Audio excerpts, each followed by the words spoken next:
Hi everyone, my name's Kim and this is my cozy little corner of the world. We're going to paint something beautiful today, and I called today Dapper Saturday because we're going to try to do this every Saturday. So I'm going to dress up because I usually wear t-shirts while I paint, and I hope that maybe you'll feel comfortable dressing up someday. So we're just going to dress up and have some vintage vibes and some Bob Ross vibes because I'm just going to talk while I paint. And I'm going to do these two little paintings today, which I started yesterday. And they are going to be two little trompe l'oeil paintings. And trompe l'oeil means to fool the eye. So what I'm going to try to do is take them from this, which is, they're cute little illustrations, and we roughed them in. So we got all the base shapes in. But what we're actually doing is I based these off of real life cookie models. So these have, nice heavy shadows, and they look very three-dimensional, obviously, because this is real life. So I'm going to do my best to try to make these look like my original cookie models. Now, I did take photos of them, which I use as the reference on my phone. And that's just because, as you saw, when I try to hold the cookie models up straight, they're going to kind of tumble off. So that's a little cumbersome for me. So I still keep them nearby so that I can refer to them in case there's anything that's not accurate in my reference photo. But we're going to try to make them look like one of these. So this is one of my finished trompe l'oeil pieces, and you can see it has these really nice shapes, impression of shapes, but it is completely flat. So these were based on, again, cookies and frosting, and this whole thing is totally flat, totally flat. But I did my best to try to make this look very three-dimensional. So I like the trickery of that. I think it makes things look a lot more whimsical and fun. And so we are going to try to do that with these two tiny little pieces. So these are 4" by 4". And instead of working on just one, because I work in acrylics, and I work in glazes, which keeps the paint open longer. That's a way that I try to layer the colors on a little bit at a time. So we're going to work on both of these simultaneously so I can let one dry while I'm working on the other one. We're probably not going to finish these today. They're going to take me a couple more days at least. But I'm going to do my best to kind of just build them up and start to get that three-dimensional look. Okay, ready? Here we go. So I have my palette all laid out here, and I will show you that what I do is I take a paper towel, some of the what do I want to call them? The Select-A-Size paper towels, and I roll up 3 of them together, dampen it, and wring it out a little bit, and it keeps my paints wet all day long. So I do that, and I find that that is the most conducive way to paint for my method anyway. So we're going to do this. We're going to hop in here, and I'm just going to randomly pick a color in here that I'm going to start with. I think I'll start with my red, right? Because red is nice and bright and cheerful. So we're going to try to define this red area on this little ladybug, and these red areas on this hot air balloon over here. I'm going to use these very tiny watercolor brushes to do that. And so the way that I do that is I have 2 reds on my palette. This one is a cadmium red, and this one is a pyrrole red, and they each serve different purposes. So I'm going to take a very tiny brush. We're going to take the tiniest of brushes. A lot of this is going to be with this very tiny brush. So we're going to start with that, and I'm going to go in with just this cadmium red and just a tiny bit of my dark blue color here. And I'm going to put my glasses down on my nose because this is detail work and I need to be able to see. So I might look a little silly, but that's just going to have to be the way it is. So I'm going to go in here and I'm going to try to, again, looking at my reference photo and keeping in mind my real life cookie model over here, I'm going to try to just put some heavy shadows. I already put one coat onto this ladybug yesterday.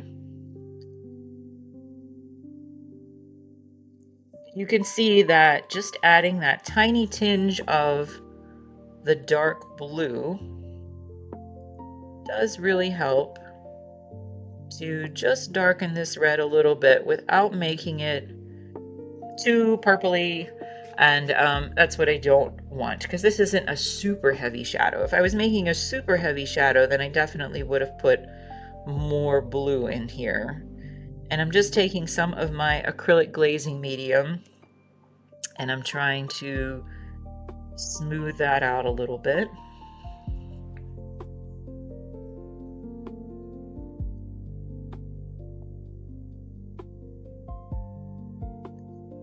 And I mentioned in the other painting sessions that we've had here that sometimes you just need to make a conscious choice to choose a direction for your light. So what I mean by that is my reference photo has one main light source, but it also has a few others that are bouncing around in there. And I need to make a very conscious choice as I paint, if I want something to look really three-dimensional, to just pick what I think is the most dominant and try to think about how the shapes would be formed under that dominant light.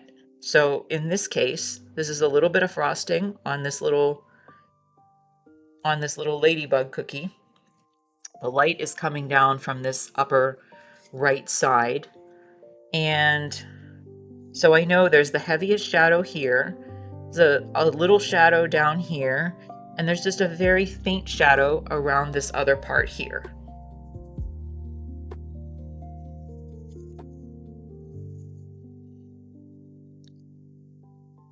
And you know, I show my full process in here, right? For the most part. I'll let you know if I work on stuff outside of this, which I probably will at some point. But I do that because I want you to see this is a different style of painting. It's not direct, it's not blended. It's just lots of layers. And it does take lots of time to do. But what it enables me to do then is to make lots of really cool looking dimensional shapes as I go. So I'm going to take this other red that I have, which is just my pyrrole red, and that is a brighter red. And I'm going to take that.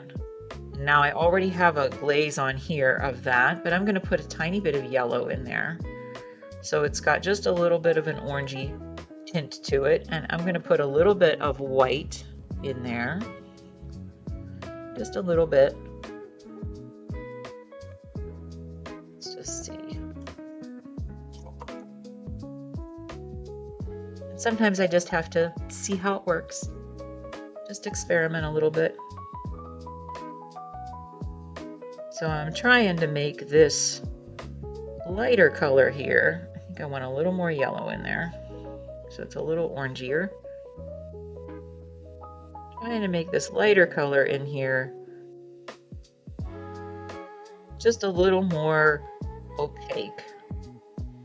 I work in lots of layers, but I like to be able to see all of the layers kind of peek through.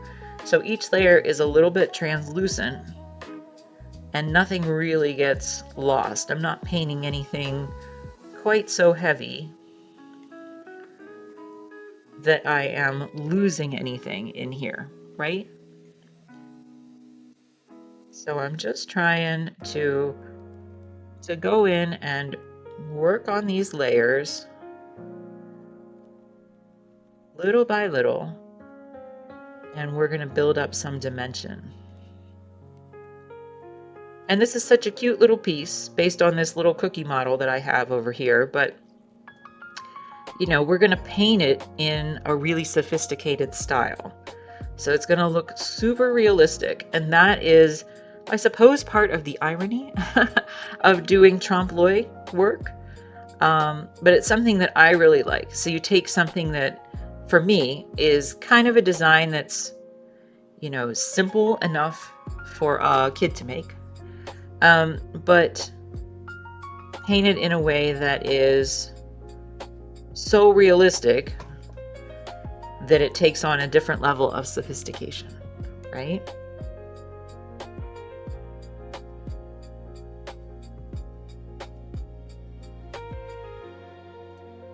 And that to me is fun.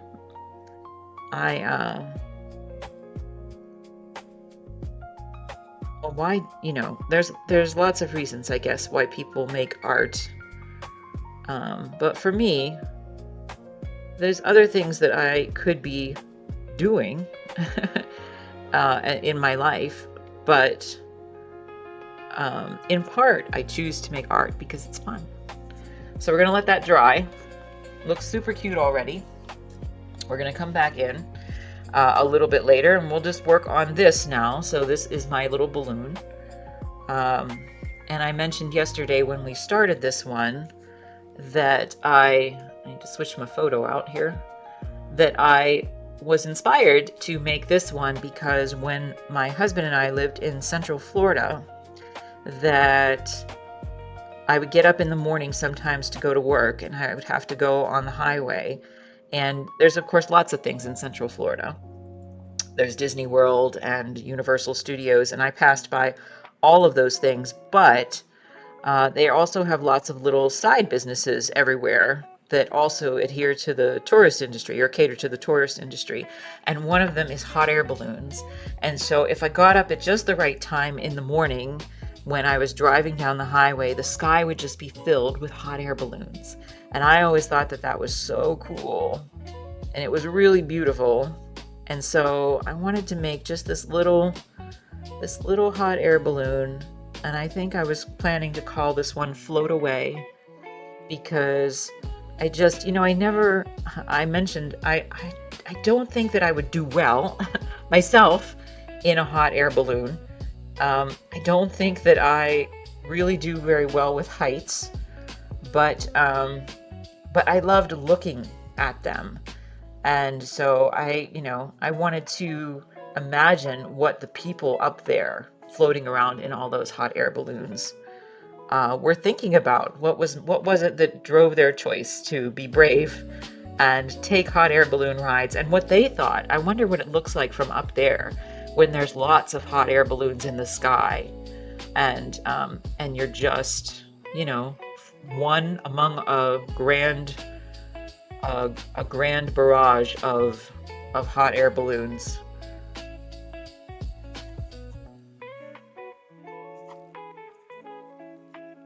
So we're just going to try to, again, do as much as we can on these two little ones today. We are going to just build up the colors and the shapes so that they start to look as three-dimensional as possible, as true Trompe L'Oeil pieces do. So if you go over to my website, you can see some of them. I showed one earlier here, but you can see some of my other Trompe L'Oeil pieces. It's kimtestone.com. And this series of work, I've done a lot of Trompe L'Oeil in my career, but this particular series of work I based on food, and mostly cookies. And I did that for a few different reasons, I think. But one of them is it's simply like a medium that I think that I can sculpt readily and create something that's very imaginative and then turn that into a painting. So that was one reason. And the other reason, well, there's a lot of reasons, but another reason is because I think it makes it accessible to people, right? You don't have to have a lot of background. You don't even have to speak English to be able to see the paintings and have some feeling about them.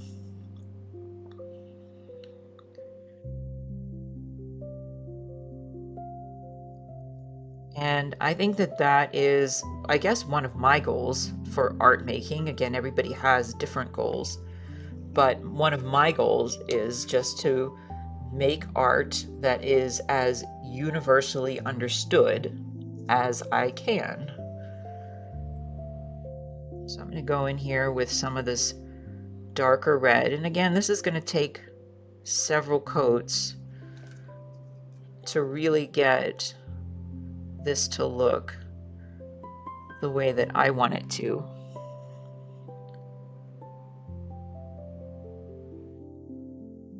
So we're just going to go right around the edge where the shadows for the frosting are going to be, because when I laid out this initial little cookie thing that I showed earlier, you know, the frosting on this hot air balloon was, it's distinct. So this was a swoop, this was a swoop, this was a swoop, and then the white swoops were separate. So when you decorate, you have to let those dry in between. I'm still a fledgling cookie decorator, by all means.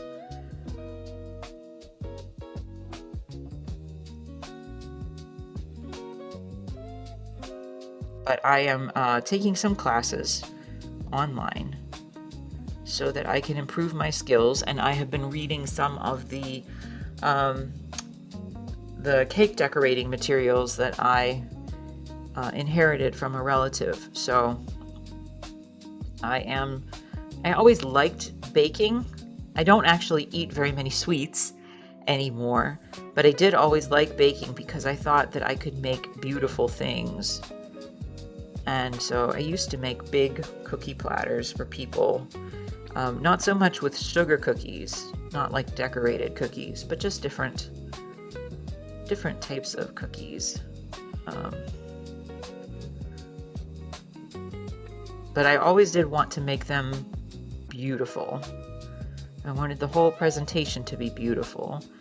And I think that is because my grandma, one of my grandmas, I have two grandmas. One was the kind to always just throw food together and it would end up being delicious. But I wouldn't call it something that was aesthetically beautiful. And then the other one was very concerned with the aesthetics of her food and her table decorating. And so I think that I probably learned from her that I wanted to, you know, when I baked something, that it in part was about, you know, how good it tasted. But it is amazing when you make some kind of food. I got a little mistake there. It is amazing when you make some kind of food that it does make a difference if it's pretty. It's a mental thing. It makes a difference in your mind of what it's going to taste like.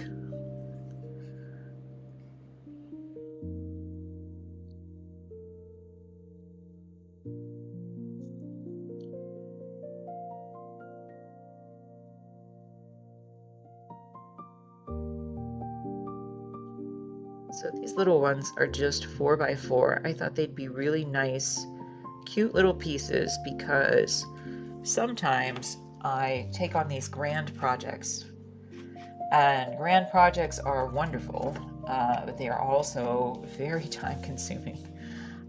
So sometimes I just need to paint something tiny. All right, so I think what I'm going to do next is go back in, and I think that, you know, I'm just going to be working back and forth between these. But I think I'm going to go in with maybe a darker color here and just work on these two little birds and the darker colors in this little guy here, this little ladybug. So I'm going to do that by mixing up a dark blue. I don't use straight black. I mix dark blues with dark browns. And they don't even have to be dark. You can get various, you know, shadowy colors from different color combinations. And in particular, I've just found that blues and browns together make really nice, rich looking dark colors without being as flat as like a straight black from the tube would be. So let's go in, and you can see on my reference photo, I made these little frosting bird silhouettes, and it was so tiny that I had to hold this one in order to get a shadow cast back here. I had to hold it up with a tweezer. There wasn't really any other way to do that, but I thought it would be interesting to include that. A couple little birds flying in the sky. So I'm just going to go in. And again, I put a coat on this yesterday just trying to lay out my basic shapes.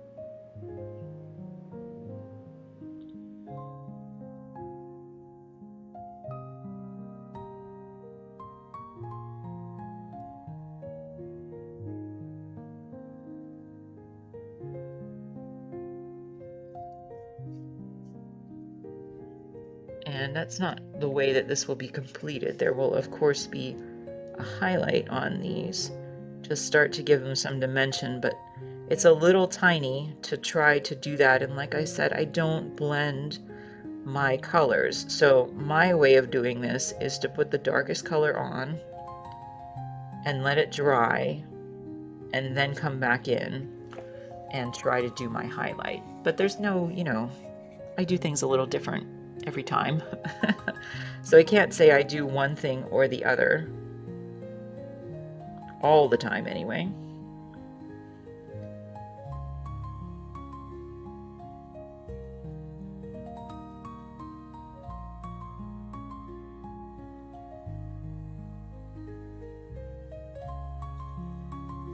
All right, so we're just gonna let that dry.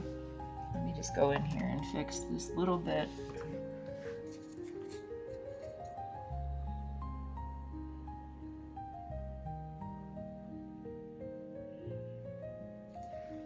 All right, I'm just gonna let that dry. Let's go back to my ladybug, which I thought I would call this one Tiny Daydreamer. What do you think? Tiny Daydreamer. I made a large painting that was a horse cookie in a field, and I called that one the Daydreamer. And he's like looking, it's next to a gingerbread barn and a field of flowers, all cookies, and a little pretzel fence. And you can find that on my website. And he's chasing, or excuse me, well, let's not say he's chasing. He sees a little monarch cookie butterfly. And so I called it the Daydreamer because I think that when I was laying out that design, I thought to myself, you know, what is this little horse thinking when he sees that butterfly? And monarch butterflies are known for freedom and for resilience and independence and things like that. And so I thought, maybe this little horse, if you go look at the design, you might know what I mean by that. If you go look at the design, you'll see the horse has the ability to leave this safe little haven that he's in this field. And I think he's questioning it. So should I follow that little butterfly and think that there's more out there? Or should I stay in my comfy little field? So I called this one Tiny Daydreamer because I thought this little guy at the end, or I think I'm going to call that it anyway, this little guy at the end of his little pretzel stick, he just looks like he's thinking about, you know, where am I going to go from here? Is there more beyond the end of this pretzel stick?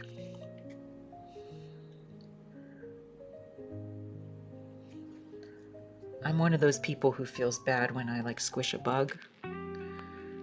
I think about their feelings. Maybe I'm a little too sensitive that way.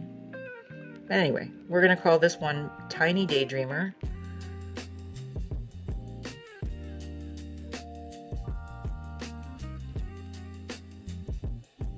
We'll just wonder where this little bug's going to go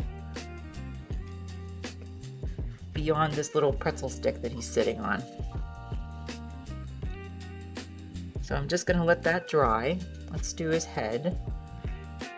And I'll let it dry, and then we'll come back and we'll try to build out some more dimension. But this is going to be a very back and forth. I'm going to be hopping all over the place today to try to build up the shapes on both of these paintings. to make sure my brush is nice and crisp.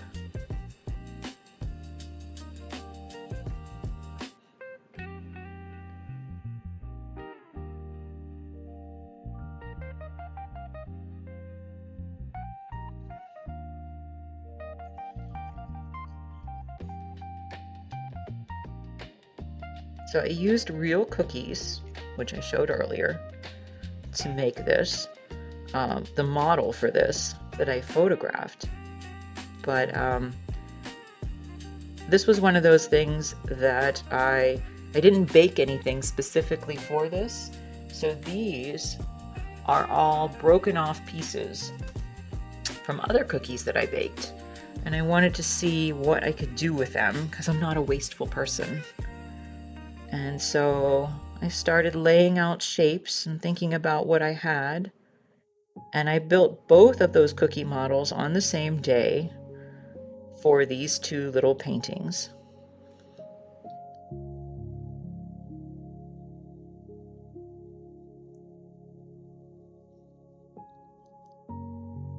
And I think they'll end up being really cute. I'm very excited. But like I said, we're at an early stage right now. But I think they'll be super cute in the end. We want them to be very three-dimensional. All right, so we're gonna let that dry. I'm gonna come back and I think we're gonna work on the green. So let's try that. Little pops of color everywhere. Actually, I take that back. Let's work on the shadow. We're gonna work on the shadow for the green, the shadow for the blue. So all these darker shadows in here. So this one I can see up here has actually a little bit of a brownish tint because that is the shadow of the cookie on the white background where I photographed it. So I'm gonna put the brown color down with a little bit of blue, and that is where I can use, different combinations of blues and browns to make shadow colors or, really dark blacks that are all different, so like on my palette here, this is from blue and brown, and this is from blue and brown, but they're obviously very, very different. And so this one has a little bit of white and a little bit more brown. So I'm going to use that for my dark shadow up here on this cookie where it's supposed to be laying on this white surface and kind of cast that shadow there.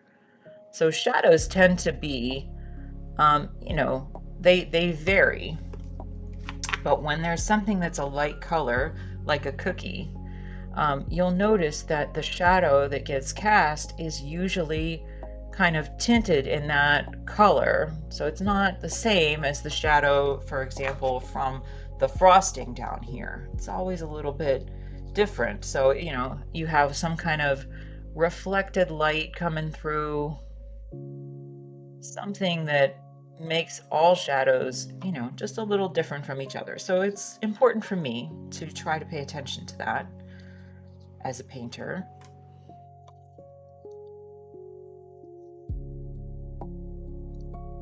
This is a very, very tiny brush, and you probably will notice sometimes I go in to make a mark and then I take it away, and what I'm doing is I can see that there's a stray hair once in a while, and that happens with tiny brushes, especially tiny watercolor brushes.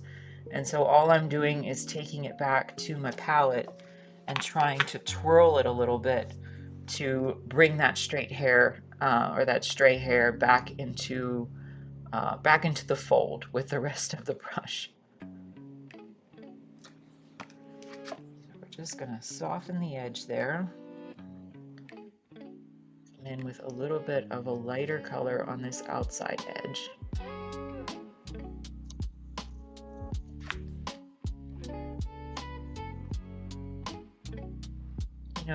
Painting Trompe L'Oeil is a very different art form, I think. It's whimsical and it's a lot of fun. I like the trickery of it. Some people think it's cheesy. I'm not one of them. I like it. I think that it's important to put a little bit of magic into the world, and so I am quite happy to do that with my art when I can. So I can see here that this shadow, which I want to keep working on this leaf up here, this shadow right under the leaf here is actually quite strong, and it is going to have more of a turquoisey blue reflection, or excuse me, shadow color in it. Not really reflection, but I want to make sure that I capture that a little bit, and so I'm putting some of my phthalo blue color into it. And again, I don't worry too much if I get everything perfect at this stage.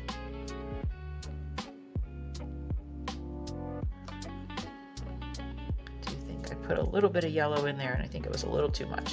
Let's take that back out. And I take that back out by just simply adding some more of my blue and a little bit of red. So you bounce back and forth to try to neutralize some of the colors if you mix them incorrectly.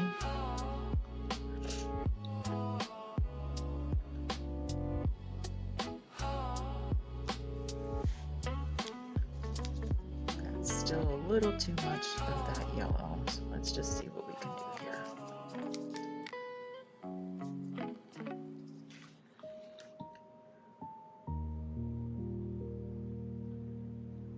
But again, because I work in glazes, I don't worry so much if this isn't correct, right? Because I'm trying to think in a forward motion, like what's the next stage that I'm going to need to do.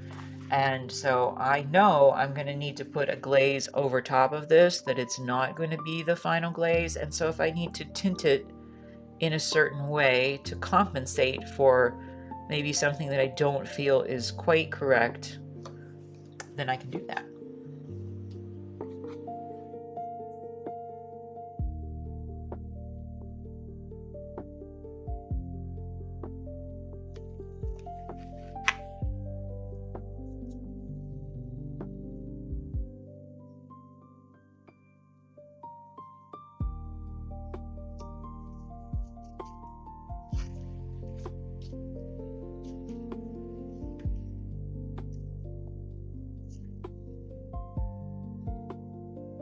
Right here, there is a shadow there, but it actually is a red and yellow kind of brownish color shadow, which I'm just going to mix in with this.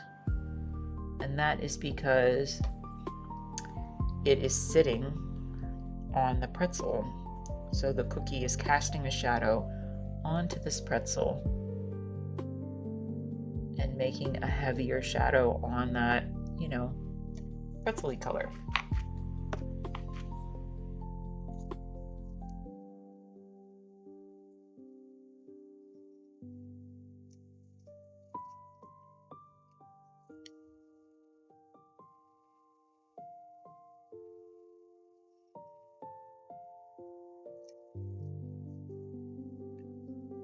A little bit of this blue again. A little bit lighter this time, because I have a shadow here, but it's not a real heavy shadow. So we're just going to go in with something a little bit lighter.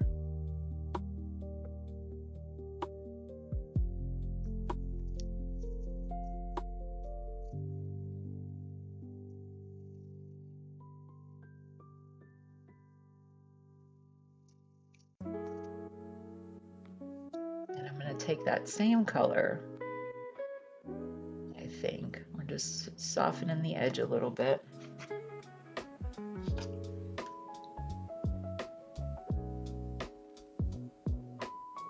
The shadow doesn't go really all the way up. It doesn't really show up here. There's going to be more of a highlight there, but it is up here on this top part of the cookie. So I'm gonna go in and just put a little bit up here of this lighter shadow.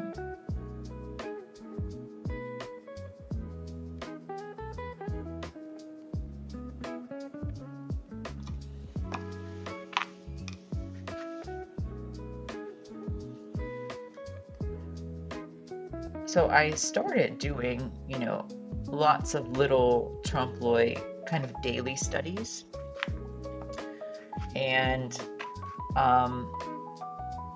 when I was first starting painting, and so I would put them in various places for sale. But I remember I sold one piece that I made that was money, and money is very difficult to copy, and because there's so many details. So it was a lot of fun to do, but I sold it, and I sold it to someone overseas, and it got lost. Totally got lost in international waters, let's say. And I never found it again. And I thought it was really ironic because it was called money laundering, and I have no idea where that painting ended up. Lost in customs somewhere, I guess.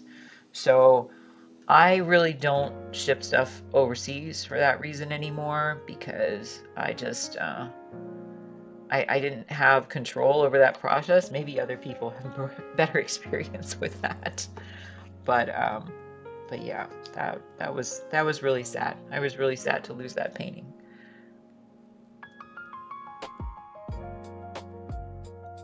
So I'm just taking that same color that I used on this shadow, and I'm going to try to create these initial shadows on these frosting swoops. And so that will really start to make this piece pop, I think. And again, we're very early in, right? So we know that we're early in, but it is something that I feel like I need to do. I need to have some motivation to keep going. And so sometimes when I see that something is starting to look three-dimensional, starting to look cool, then it motivates me to keep going.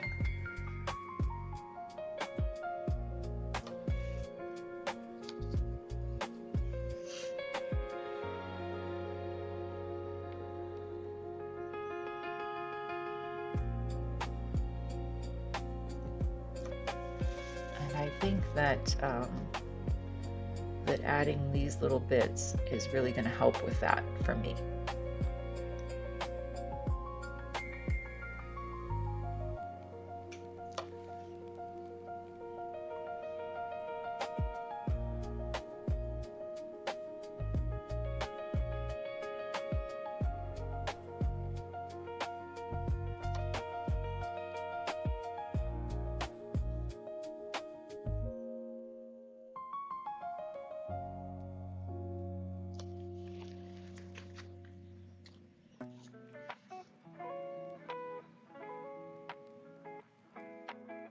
And again, these are just the initial glazes to try to give myself a guide as I start to really work on details a little later on and really build up layers, so that I'm able to keep track of all the complicated shapes that are in here.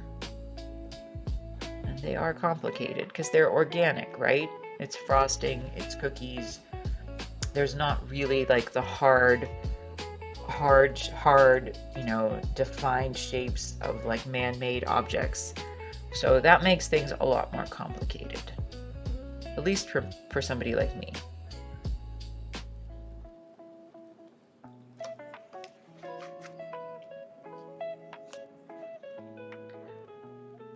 But I'm an art nerd, right? I like glazing. I think this is fun. I like seeing how I can get all the glazes to come together eventually and have these special effects rather than just, aiming for something flat or illustrative or ordinary. I want things to really be good enough to fool you in the end. But at this point, most people would look at this and be like, they're not going to see that part. But I hope you can see it, right? I hope you can see where it's going to go.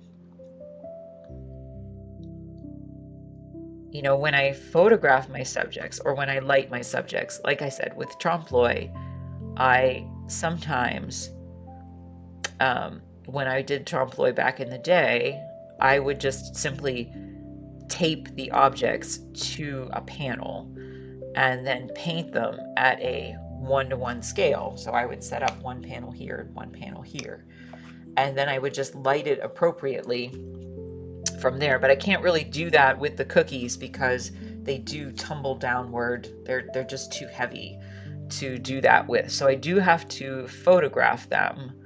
But even when I do that, I have to be really, really conscious of how I light them, because I want to make sure that, I'm trying to light them in a way that gives me the best approach to making convincing shadows for a painting that I can.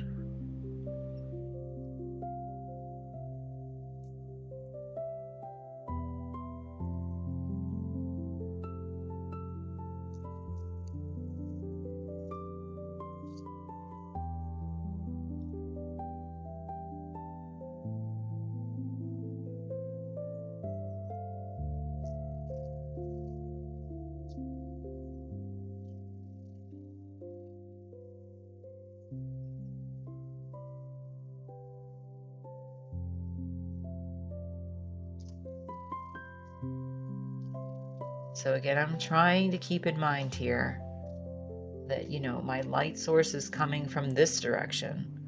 So my heaviest of shadows should reflect that. Or sometimes, it's a little odd, like this shadow is still actually pretty deep. I probably made it a little bit too dark or a little bit too thick, but it's still pretty deep because this is going to be arced so much and it kind of sticks up above everything else in this area. So there's multiple factors that come into play.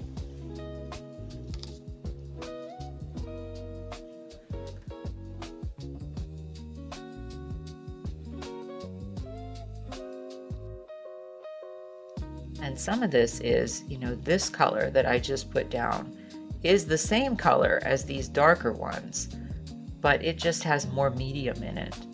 And so it makes it look much lighter. So I try to save myself a little bit of headache sometimes and just see what I can do taking the one color that I've mixed up and applying it at different opacities.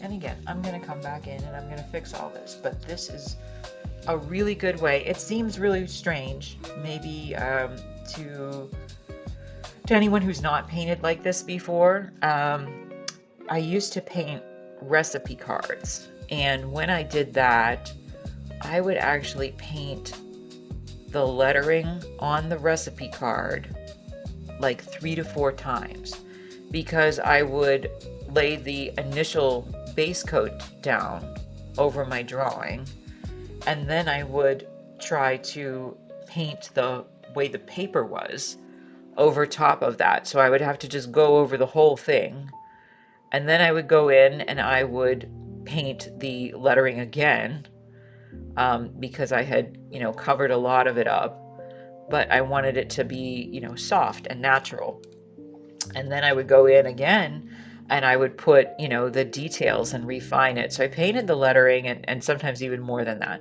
I painted the lettering a lot, and I'm kind of doing that with this frosting background where I'm painting it, and then I'm going to just keep going in, because you can see I put one base coat down yesterday, and then I painted blue all over it so that I could have that guide underneath, but also have this be a semi-uniform color as my base. So it's a different way of painting. I had to come up with it on my own, really.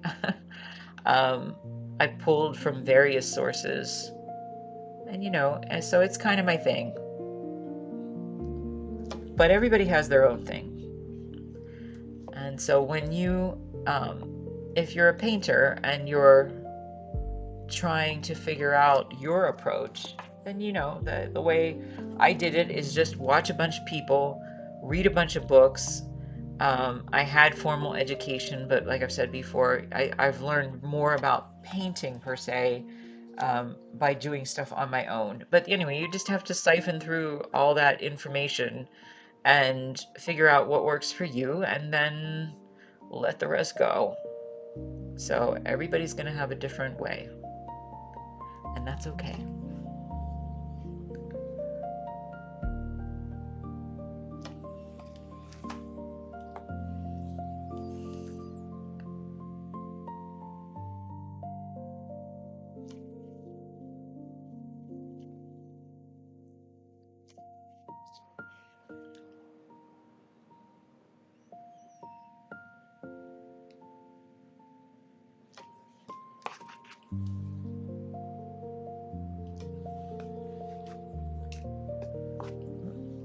Looks like I must have gone over that. I'm just going to wipe that off.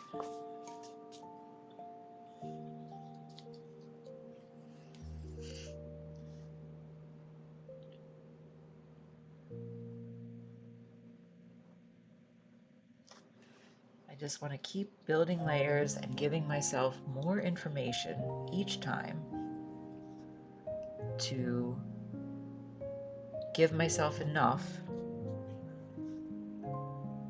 to get to the next stage.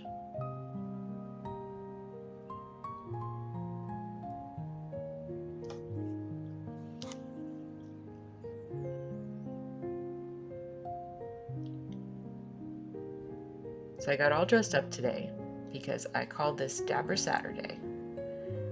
And they have at Disney World and Disneyland a Dapper Day, a few times a year, I think. And I always think it's so cool that people get to dress up. We used to go to baseball games a lot when I was living in Florida with my husband. And I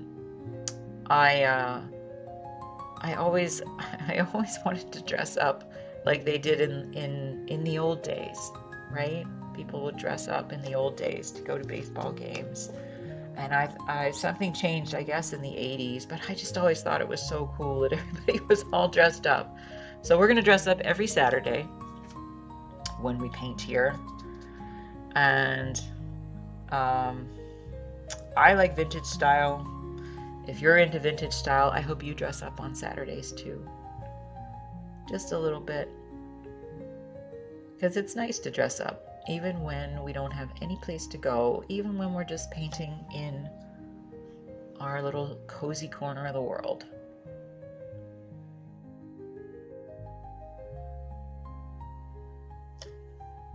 So I'm just going to keep going in with these details. Again, this is just a base coat on these, just defining these shadows where they are. So we're going to have lots more work to do today on these two, but this will be a nice guide, especially for these deep shadows. I'm going to go in here and take some of this where it's a little darker and a little thicker, and I'm just going to go right around this part of my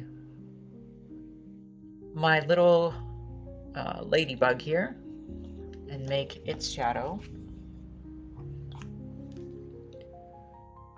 for this little Trompe L'Oeil.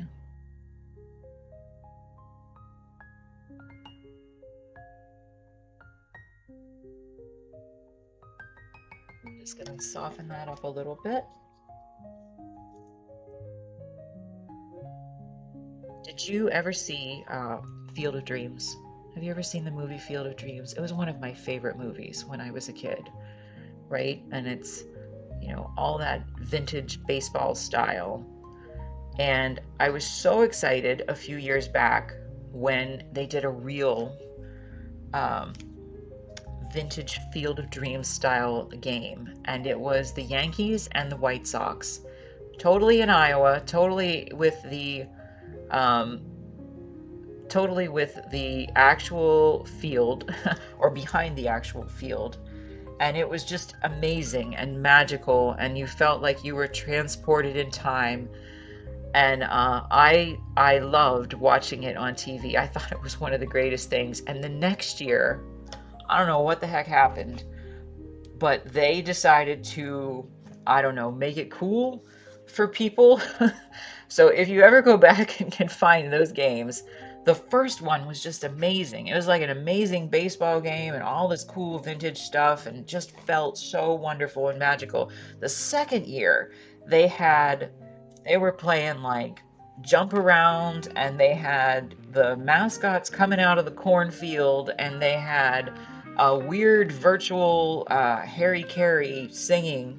He's dead. He passed away a long time ago, and it's singing "Take Me Out to the Ball Game." It was the weirdest thing I'd ever seen, and so that was the last year they did that. I guess they're renovating that area now, but I have to just treasure the first one. I have to treasure the first one. I guess they are not gonna do that again.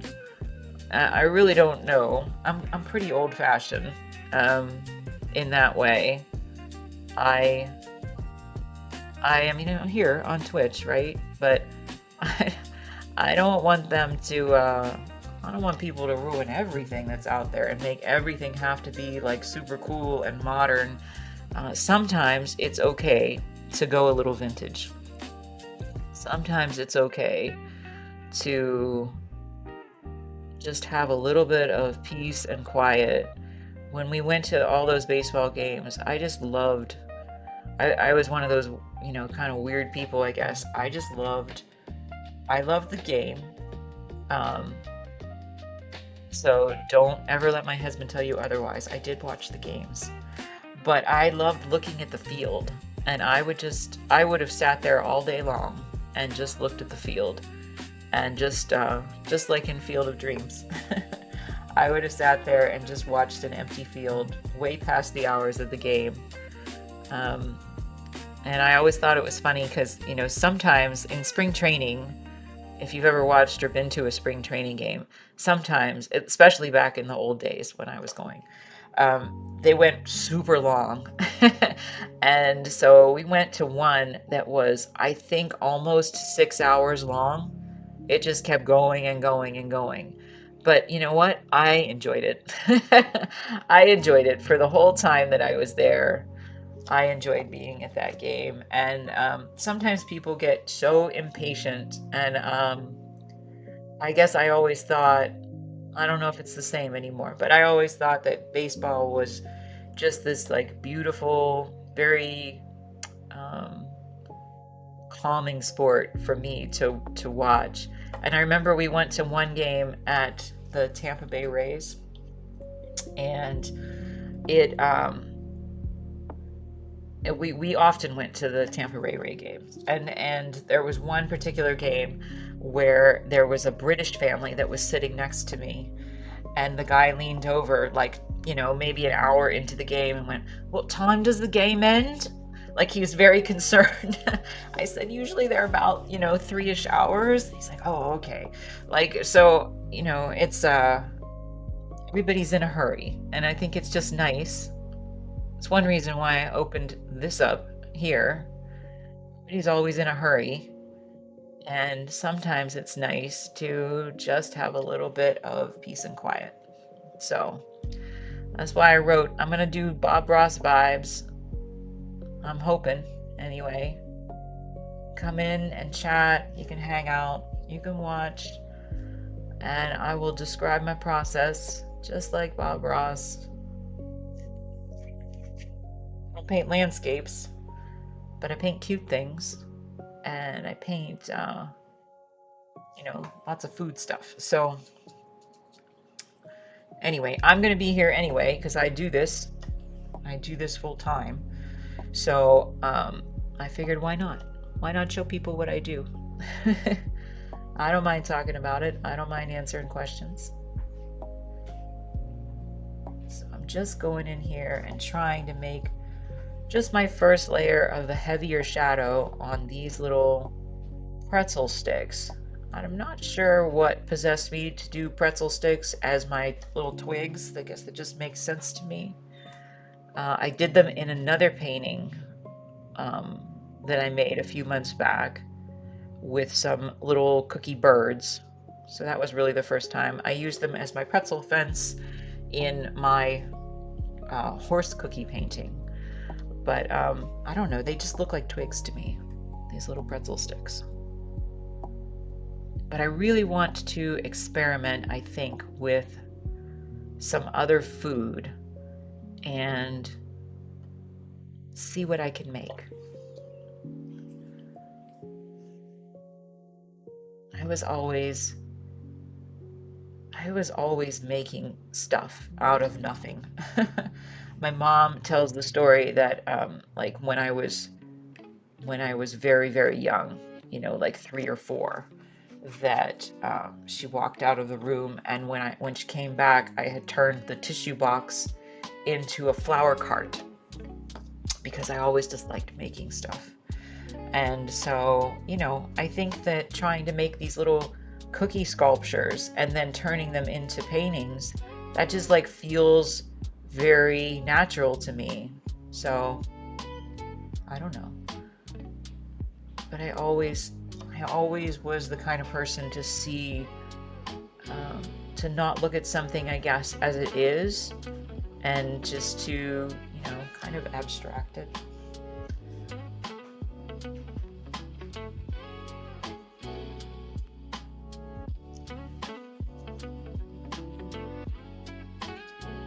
All right, so we're just going in. I'm going to make a few more shadows on this one, and then I'm going to switch to this one over here. So again, we're going to just work on them back and forth and then let them dry.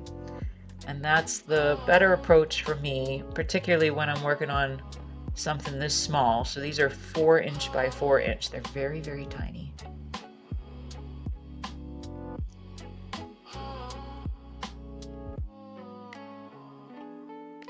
And I just want to make sure that I give them plenty of time to dry in between these layers so that I don't stick my hand in it and I don't smudge it, because I've done that many a time before when I get impatient. I really love how this little frosting area came out when I made it, so I'm very excited to see if I can replicate that here. I should be able to. I hope so.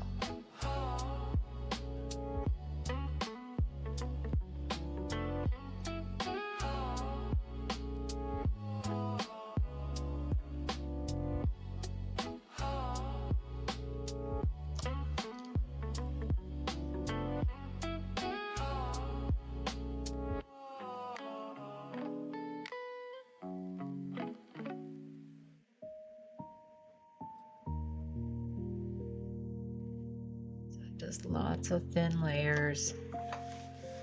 Let's see what we can do here.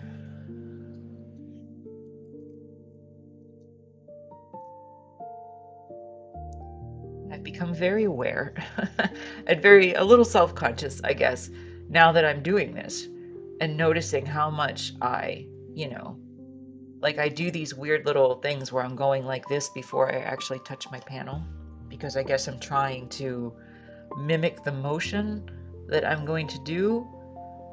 And I also noticed I hold my mouth open a little bit when I'm painting. I guess I'm concentrating. But yeah, I really wasn't particularly aware of these things before I started streaming. But hey, that's the way I roll. And apparently that helps my process. So I'm not about to change it.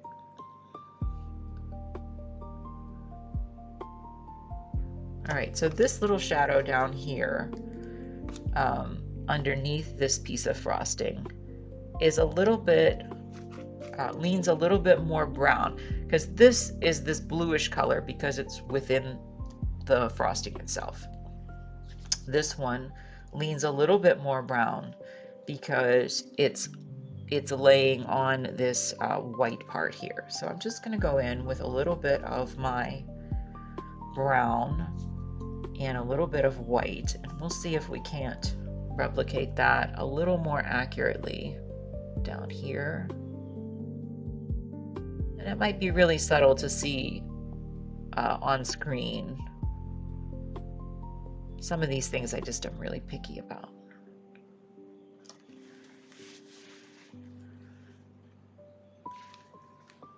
But it does make a difference to me. And I think if you see them, you know, I'll show these close up in a bit, but if you see them in person especially, I think it does make a difference in terms of it looking a little more convincing than it would otherwise. So I'm going to take this, I'm just going to add a tiny bit more white to it, and we're going to go up this whole length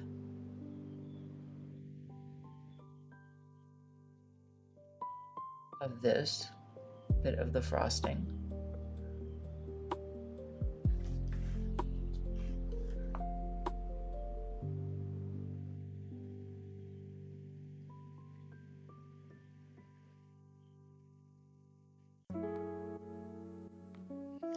There we go. We're cooking. That's what my mom says when we get going on something. We're cooking now. Alright, so I'm going to take a little bit more blue. We're going to go back into here. This is a lighter shadow, but it is still there. And I want to make sure that I pay attention to all these little details, because if I don't, then it really won't look as convincing.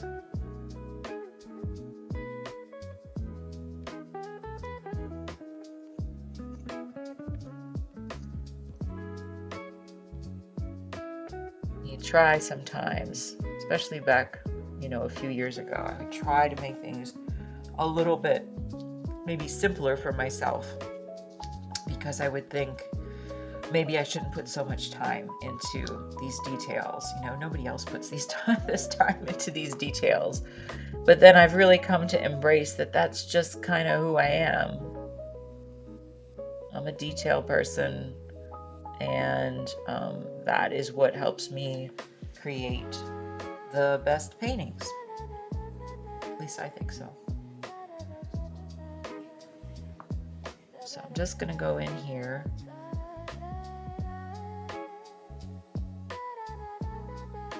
And this is a lighter shadow, so the light's coming down from this direction. So this is a lighter shadow here than like these heavier shadows over here, because it's not coming straight.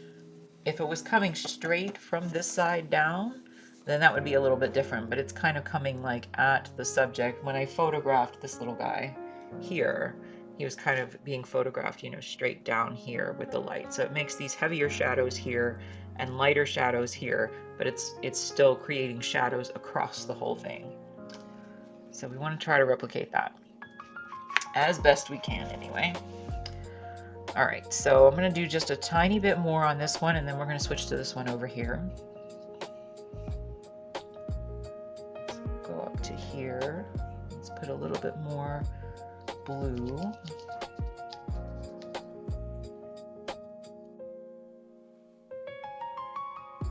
I really like doing these frosting swoops. I might try to do some that are just like pure studies of the frosting without the cookies, because I think they're really cool. It's really like, they're beautiful to paint. Some of the skies, which this is what I consider this in these, the skies that I've made with the frosting in some of my other pieces, some of them I just think are really, really beautiful. And I tried a couple experiments where I didn't use blue. One was a night scene, so you can see that on my website at kimtestone.bsky.social, and that's Night Train, I called it, and it has all these stars, little cookie stars in the sky being blown backwards, and then these swirls of dark blue frosting. And then I have another one that I did that was more like fall themed, and so I created a sunset, and that one was probably my favorite to work on. So it has a little kitten and a little kitten cookie in front of some cookie pumpkins, and it's chasing a butterfly. So I called that one Chasing Butterflies. And but the sky is all these beautiful swirly frosting, pink and orange and yellow, and a little bit of blue and purple. And it was really lovely, and it's really convincing. So if you look on my website under those Trompe L'Oeil pieces that I did, I think that you'll see that that one's like super convincing. And it's always my goal is to make all of these convincing, but that one was like super convincing. So that's a lot of fun to paint. Again, I really like being able to achieve that illusion. Just going to go in here just a little bit more before I move on.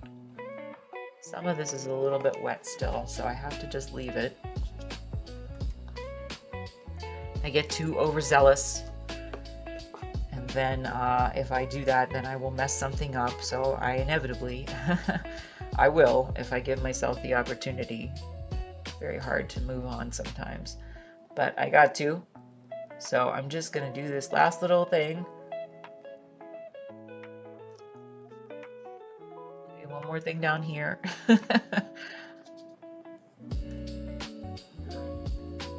One more thing. Two more things, three more things. I just keep going. All right, I gotta let it go. So I gotta let it go and let it dry, and then I will come back to it.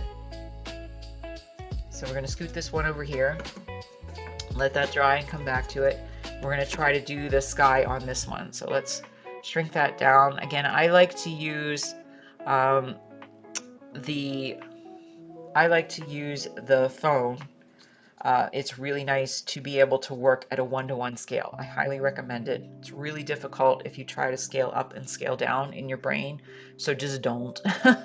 I tried to do that for a number of years because I thought I was somehow achieving something, but it just makes things harder. So I always use my phone. You could certainly use an iPad or another screen to paint from, but the reason I use my phone typically is because if I'm working on something really big, which I do sometimes do paintings that are quite large, sometimes up to the biggest one was 5 feet. And so what I have to do is take my phone and actually set it on a little tripod so that I can move it up and down and be able to look at my reference in that way. And on here, it's because it keeps this nice and tidy over in the corner here and isn't taking too much space up on my easel, so that sometimes, if I work on something a little larger than this, obviously these are very tiny, but I don't want to have a big bulky iPad up here because it'll just take up too much space for me, and I really don't want to have to keep turning my head to look at something. I want to see it as close to my subject on my painting panel as I can, because again, I'm just trying to make things as easy for my brain as I can.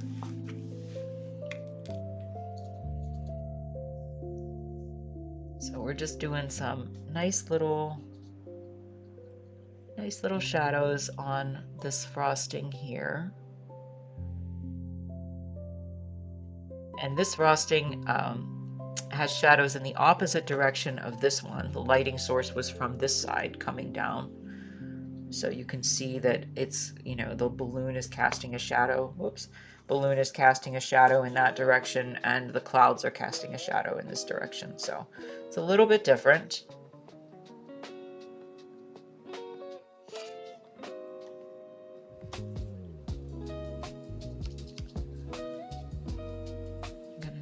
here, this has a lighter shadow because this balloon, the way that I do these is, I can show you, but I stack these cookie designs or food designs.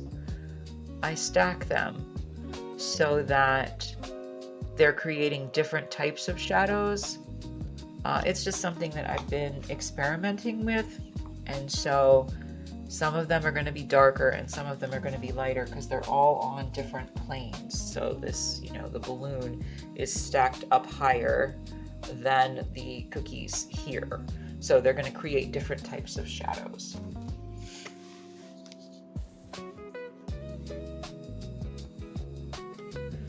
I do know that this is actually a slightly purpley shadow though. I wasn't doing that correct. So I'm just going to adjust a little bit.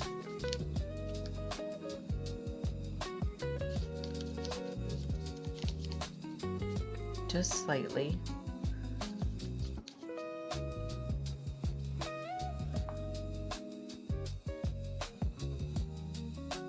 There we go.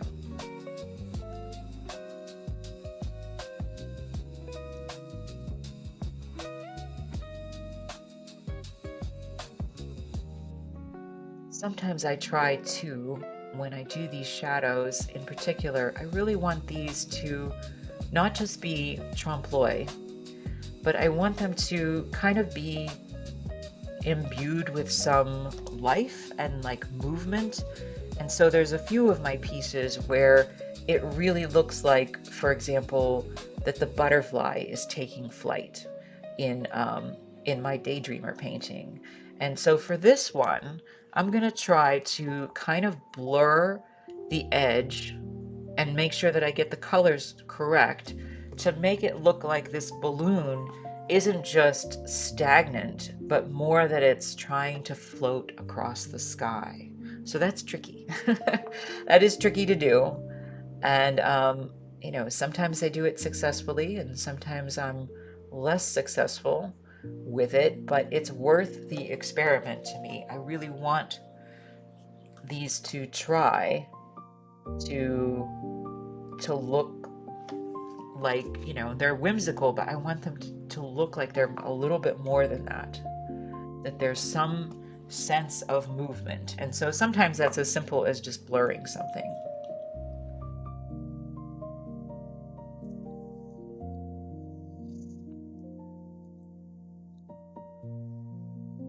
I say simple, but it's not really very simple, especially if it's not really evident in my reference photo. And it is a little bit here. I don't know why it came out quite like that, but it is a little bit evident here, that blurriness.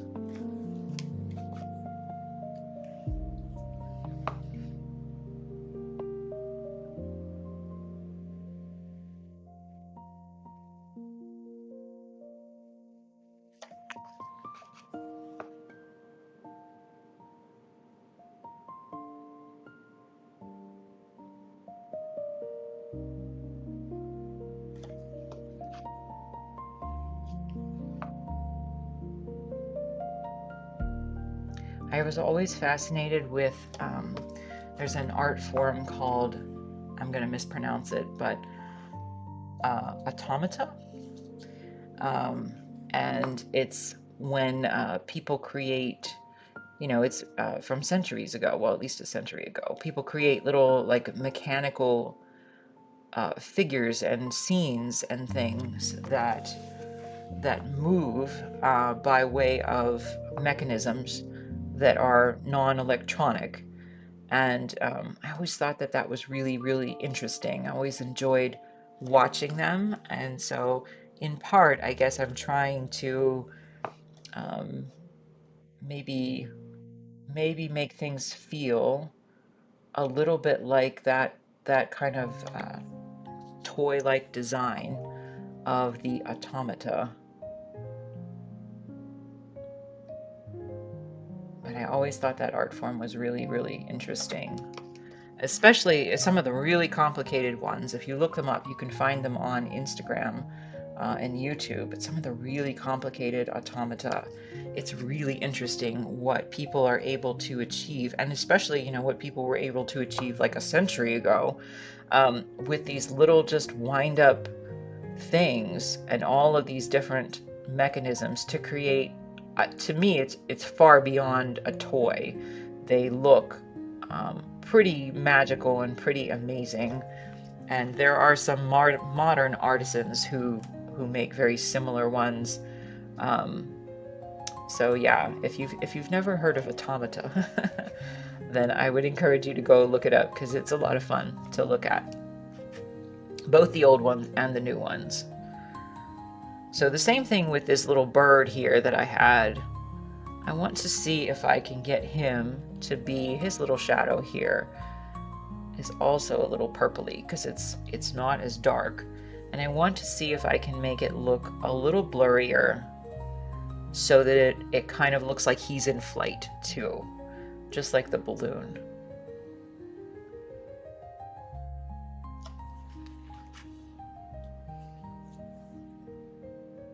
So we're just going to blur this out, and then we're going to come back to it, because this isn't going to be, again, the final. This is just trying to refine all these shapes. We're going to make this really sharp and really convincing looking in the end. But before we get there, we have to lay down all of these base shapes and colors and plan this out so that I can then go in and refine it. So I'm going to go into the heavier shadows now, a little bit on this down here. So where this is kind of more adjacent to the panel, a little bit closer, or more adjacent to the frosting, I guess, it's going to have a little bit of a heavier shadow right there. And then I'm going to blur that out. So again, I'll come back to it. I don't really worry if I don't have it quite right at this stage. And again, this balloon also has that same kind of thing going on here. So when I get a little bit closer to the balloon, this is a heavier shadow in here.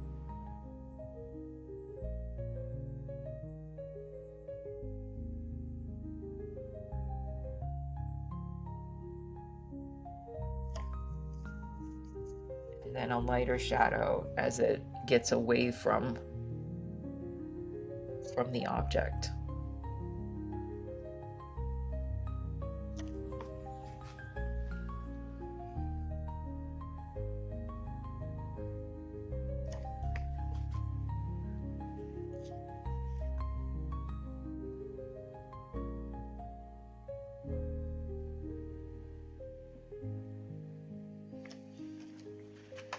All right, so I'm going to go into these little clouds now, and I'm going to try to make some of their shadows a little bit heavier, a little bit more accurate. So again, it's just about building up enough information for me to go on.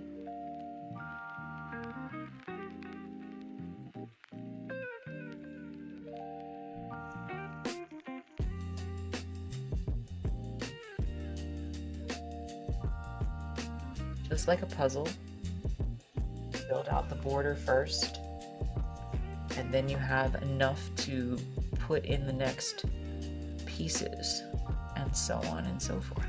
So that's what I do.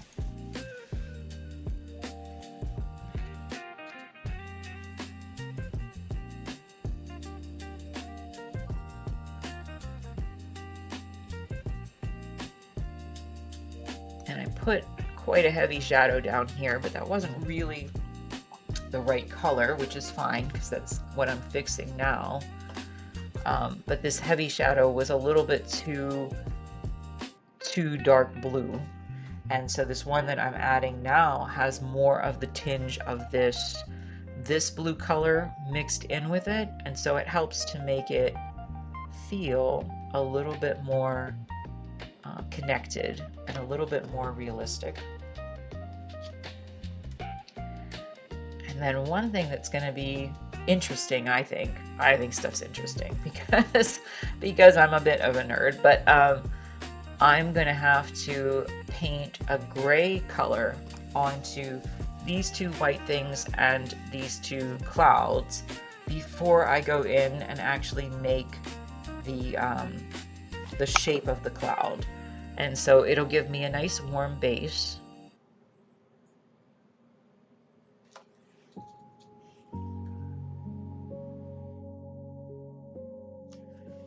But it really takes something from, like I said, you have to have enough working room to be able to, sometimes you think everything's going to be, you know, just white.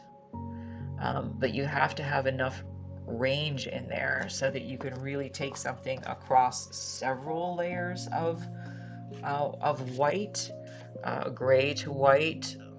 And it's not a straight up gray. It's, you know, it has tinges of reds and yellows in it. So that, but that really, for whatever reason, when I get that right on white areas, then again, it really starts to make a big difference overall.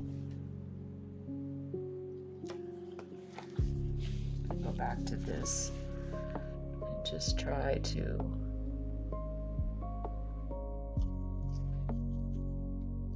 put this little blurry bird back here.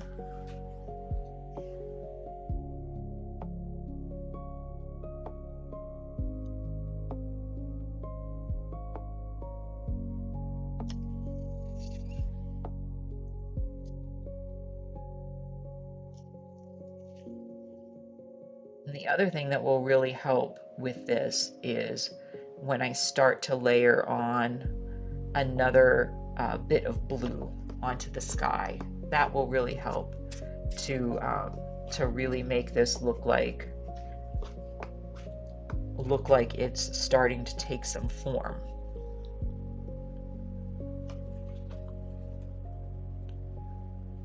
So lots of stuff we got to do today. All right, let me see over here. There's not quite as many of the shadows on this one with the frosting as there is on this one, but we're still going to try to capture as many as we can. So I'm just going to mix up some phthalo blue with a tiny bit of white, just so I can do, so there's my mix. There we go. So that I can do a few more shadows in here. And again, these are just the guides for me.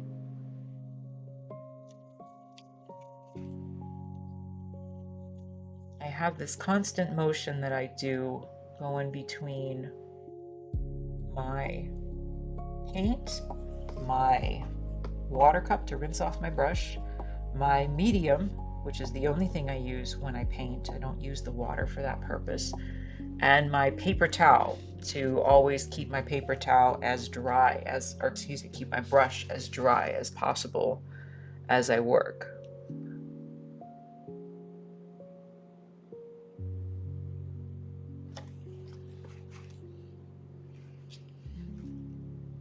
I think these actually might be the tiniest Trompe L'Oeil pieces that I've ever done. I've done them as small as 5 by 5. These are 4 by 4. So I do think these might be the tiniest ones. I think they're really cute. Let's go in here. We have a heavier shadow again in here where there's a bit of this frosting that kind of is within the shadow of this. It's within the shadow of this hot air balloon.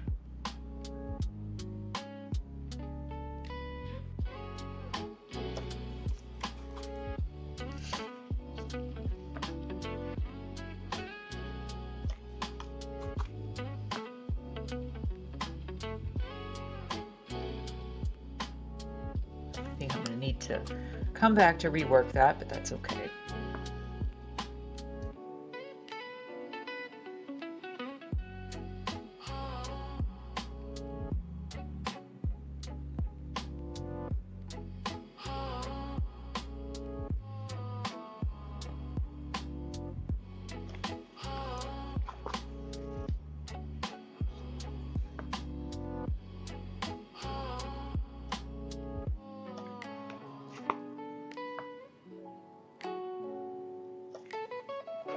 Just laying in the shapes.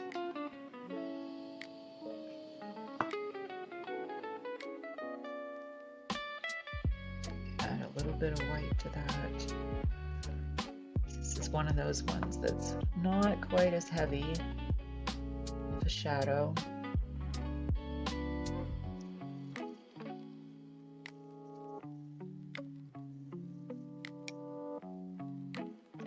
I really need to get a palette cam because it's hard for me to hold this up all the time.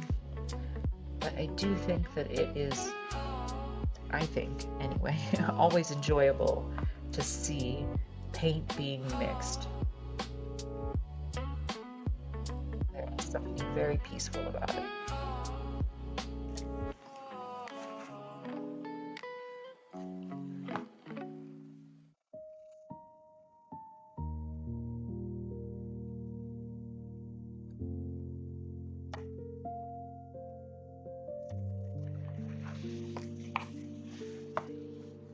Alright, we're going to try to go around these edge shadows, kind of like we did over here.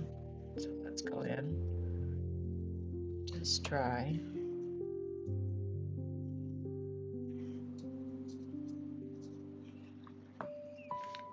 Now these ones are a little more blue.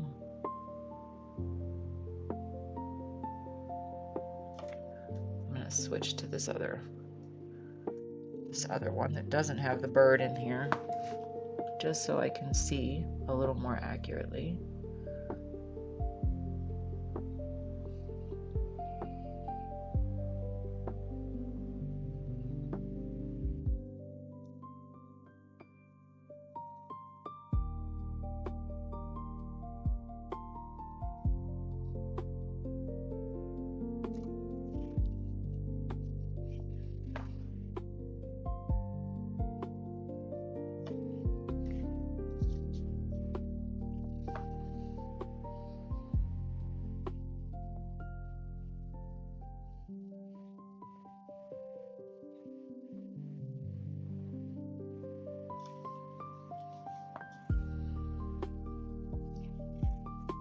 There's a little crack in this frosting in the original image, but I'm going to skip that. So that is artist prerogative. I'm going to ignore that because I don't think that it makes sense for the painting. So it might be real, but it doesn't make sense. Just a little accidental thing that happened when I was swooping out the frosting. I try to capture a lot of the details, but I am able, as I've said before, to edit things out if I feel like they're not improving anything. If you're going to look at it and be like, what is that?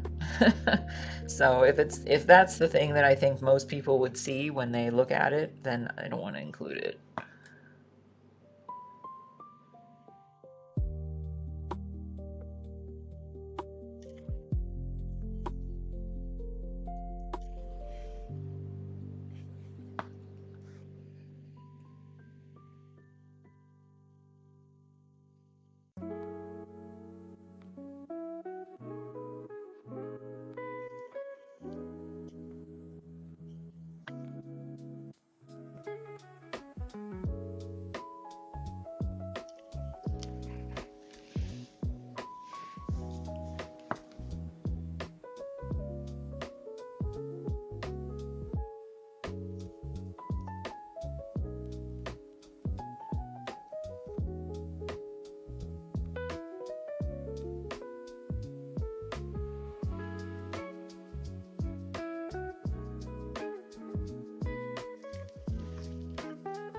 That was nice.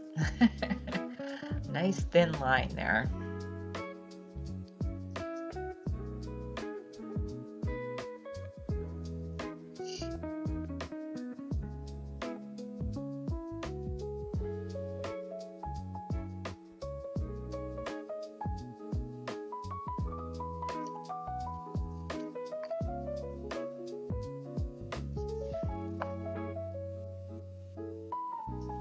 All right, so I think I'm going to, well, let's do a little bit more. I always think I'm going to stop and then I do a little bit more. Let's go in here with kind of a lighter shadowy color and try to very lightly define this edge.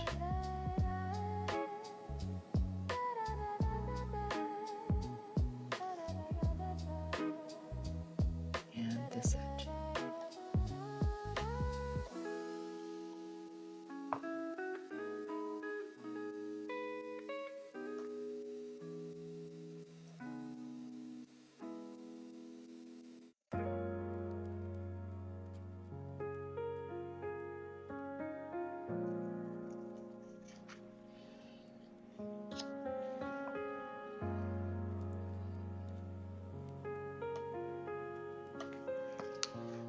All right, we're doing pretty good.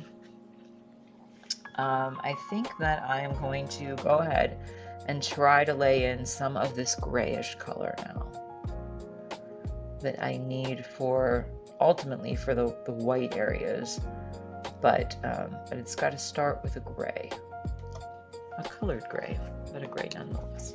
All right, so I think I'm going to take a slightly larger brush and I'm going to mix up. These are actually two different colors. So this gray is going to be different from this one back here on the clouds. So let's start with the clouds. That's a little darker. So I'm going to mix up some white and a little bit of this darker blue.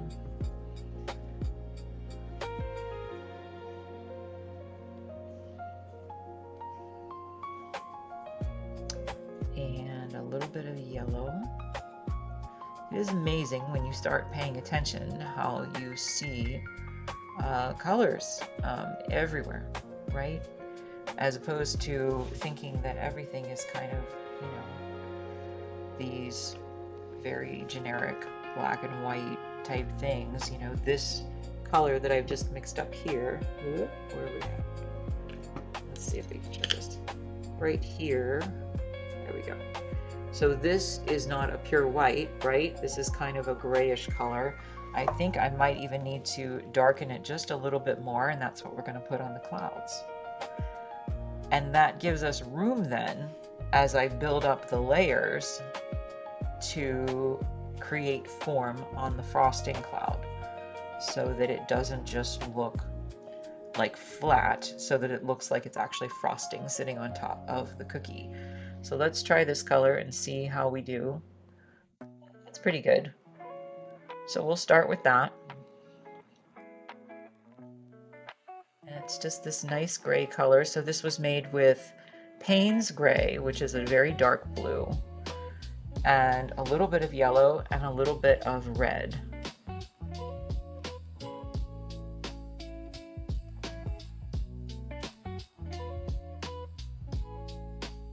Lay in that first base color.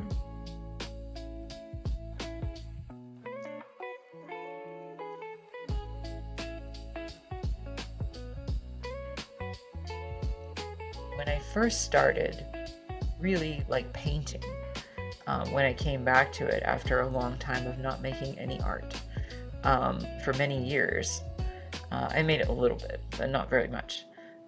But then I suddenly started like paying attention to colors and patterns and shapes and all kinds of things, like in billboards and you know, buildings, everything I was driving by. It was actually pretty distracting, so I had to find a way to turn my brain off because I was analyzing everything, I think, and everything's relationships to everything else. So it's good for my brain, I guess, to do that, start to see things that way.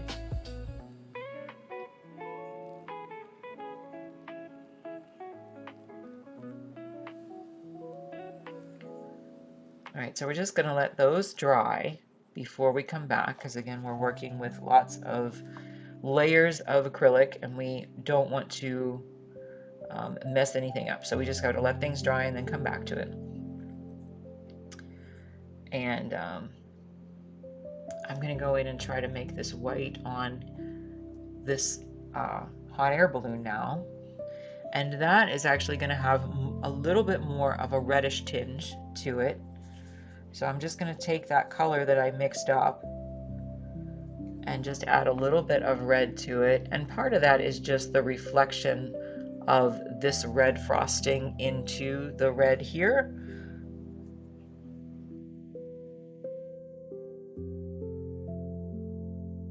And part of it's just because the placement of the balloon is in front of, spatially in front of these clouds. So it was lit differently. We just do the best we can. Try to match it up as best we can. I might even need to go in and make this a little bit darker, but I think this is okay for now. This is a base coat, and I'm okay with that. Just want to give myself enough room to be able to add additional layers and try to create some sense of form. If I make it too light or too dark, then I pigeonhole myself. I paint myself into a corner, and I can't go and fix it. So I just want enough range in there to be able to do that. And acrylic typically will dry slightly darker than what it goes on as wet. So that's called color shift. It does change a little bit. You have to learn to compensate for that as you paint. And there are some manufacturers that I've said before that they do actually accommodate color shift, but I've never used them. So I just prefer to use my golden acrylics and just try to keep it in mind. But like I said yesterday, I mixed up this blue for the background in this little cup here. And so I stored it in a Ziploc bag, and that will stay wet in a Ziploc bag for weeks for me. So if you are ever concerned about color shift, if you're making anything in acrylic, and you just want to make sure that you have the same color, those little condiment cups, that's what they are, little condiment cups. You can mix them up in that, store them in a Ziploc bag, they'll stay good for weeks, and then you will have your color. So like as I go in now, and I'm going to, I think, go in and start to work on this blue using this color as my base, then I don't have to worry about having to like mix this up from scratch every time. So I'm just going to take some of this out, and I am going to apply this over some of these areas where I know that it's flat. Usually I use the medium, but in this particular case I'm not going to, because when I mix up my colors for this purpose, I usually use a liquid acrylic, where most of these on my palette, these are all heavy body acrylic, but I use liquid acrylic because it's a little bit easier to mix, and when I know I'm going to have to cover a big flat area with something, then I just find that the liquid acrylics go on a bit easier. I find them too cumbersome to use all the time. I've tried. That's just me. Everybody's going to be a little different, but for me, I find them too hard to use. So I'd rather take my heavy body acrylics and add medium to them to make them the viscosity that I want, rather than to try to use the liquid acrylics for everything. So some people probably prefer the liquid acrylics. I think they're good for a lot of purposes, but the only thing that I do them for is if I have a large swath of color where I know everything is going to be relatively the same, like this, like the sky. So I have all my shadows in there, but I want to have a heavier base coat on my sky.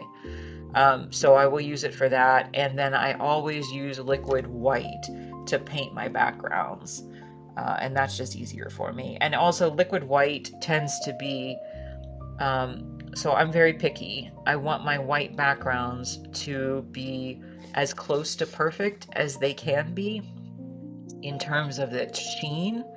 And so if I use undiluted liquid white, then everything turns out pretty even all the way across. Whereas if I try to use my heavy body acrylics and I have to add something to it, like my medium, or again, I really don't use water, but if you did, it will change the sheen of the paint. And so I don't want to do that.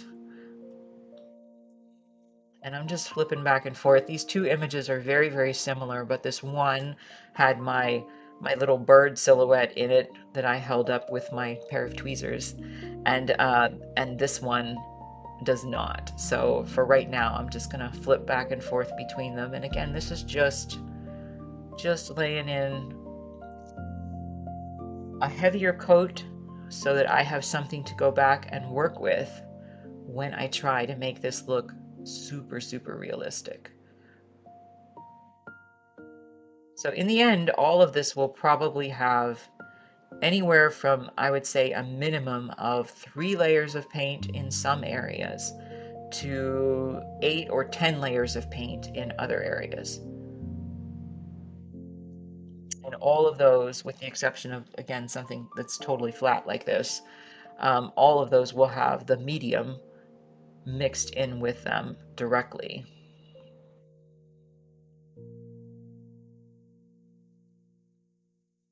I really do miss, on occasion, living in Central Florida, though. It was a weird place to live. Like I said, it was the skies that were, on occasions when I would be up in time, filled with the hot air balloons, and on my way to work. And I miss the Central Florida tended to attract a large variety of people from, very, very diverse walks of life, a lot of very creative people, some people aspiring to be actors and musicians and artists. And so the nice thing was that they were always present at, various events. A lot of them would work, at the parks at Disney or Universal, but then they were also around for, other things. I think I don't like that. I'm going to take that back off. This would actually be, I have to think about this logically, this would actually be a dark blue in here. That would be the shadow behind this. So behind this little pretzel. With a little bit of white frosting. So we're going to come back to that. But yeah, I always thought I was very lucky, I guess, to have that experience of living in Central Florida. I need to move my cup up here because I'm messing this up. I was very lucky because we would go to, I remember, I'll show my age. My husband and I liked Star Wars. And so when we went to the initial release of episodes 1, 2, and 3, which were not my favorite, we also went to the original Star Wars re-release. That was how we actually started dating, was when we went to see those. And but we went to see the other ones when they came out, and the premieres for them, and I realized it was probably a little bit like this all around the country because people were very excited. Nerdy people were very excited for Star Wars. But people were so dressed up in costumes. And I remember going to the theater, and it was just wonderful to see all the creative people who had dressed up. I mean, it wasn't like a few. It was a lot of people, and the tickets were sold out, for like the midnight showings and so forth. And so it's just nice to live in an area where there's a lot of creativity, a lot of people with a lot of different dreams and ambitions, and just a lot of ways that they can use their creativity there. Even just, events in the parks was nice to go. He worked in the parks for all those years, and I worked in them for my first few years there.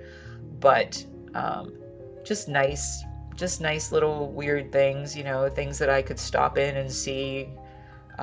Sometimes I would take like my lunch break from the magazine when I was working there, and I would just drive over to it was called Downtown Disney back in those days. But I would just drive over on my lunch break, which was a little bit far from where I worked.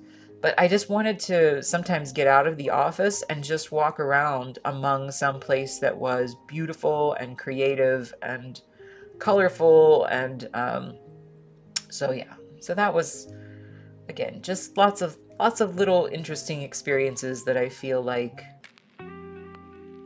maybe contributed to maybe even the way that I paint now, but just nice memories of all these very creative and kind of magical things happening all over the place down there. We could hear from where we lived, even though we lived probably 20 minutes from the theme parks. But we could hear the fireworks in the sky from some of the parks. And you would often just hear them, driving home on the highway. And yeah, it was just very, very, very unique.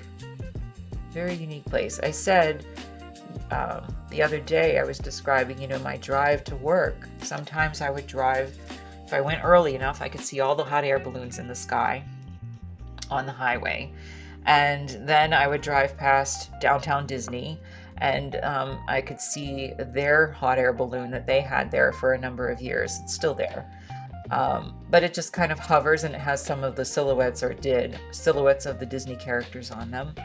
And then I would drive past SeaWorld, and then I would drive past Universal, and so I would see all these roller coasters on my way to work, and I'd see all the tourists and things, going to their various excursions, and yeah, it's just very surreal, I guess.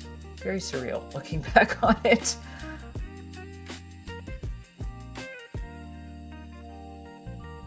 But all of that, one thing that I remember when we first moved out into that area where we lived, it used to be covered with orange groves.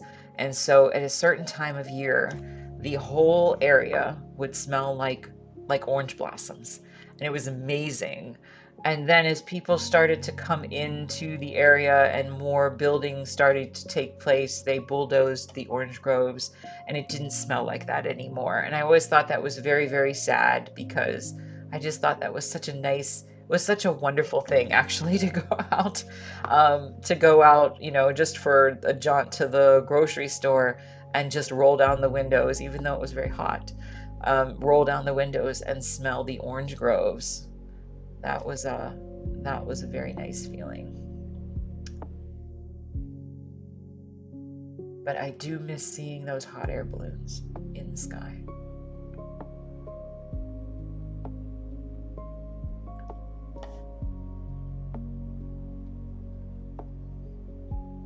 And I don't know why.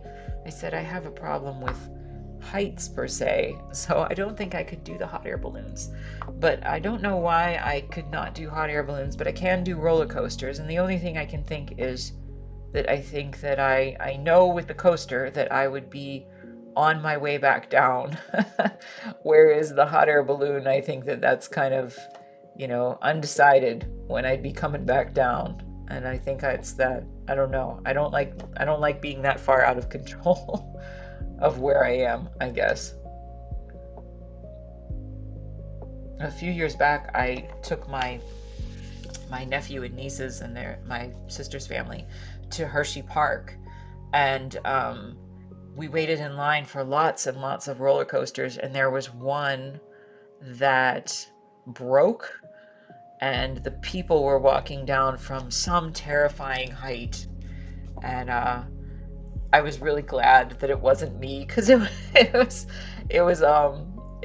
would have been, like 2 cars more, and it would have been me trying to walk down there, and I think I would have been quite embarrassed to be as afraid as I would have been in front of my nephew and nieces. So I am glad that that was not me. my husband used to work, he worked at a lot of places at Disney World. And I think I'm going to switch to this one now. We're going to let the sky on this one dry.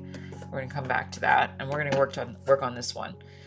He used to work at a lot of places at Disney World, and one of the places that he used to work was Space Mountain, which he was not ever a regular employee there, but he was trained to work there. And terrifying thing about Space Mountain is, and it may be different now, but at least back in the day, I don't know if it's actually different now, but back in the day, he would say that if the coaster broke down, which it does, if the coaster broke down, you had to be trained to go out and climb these very tall ladders to go to various places. And at certain points, you were manually pushing the cars over the hills to come down. And he said he went up there one time and he told the people who were trapped at the top, he's like, okay, I'm going to push you down now. And they laughed like they thought he was kidding. But he's like, no, I'm not kidding. And he totally pushed them down. So yeah, there's different exit plans for different attractions, I guess.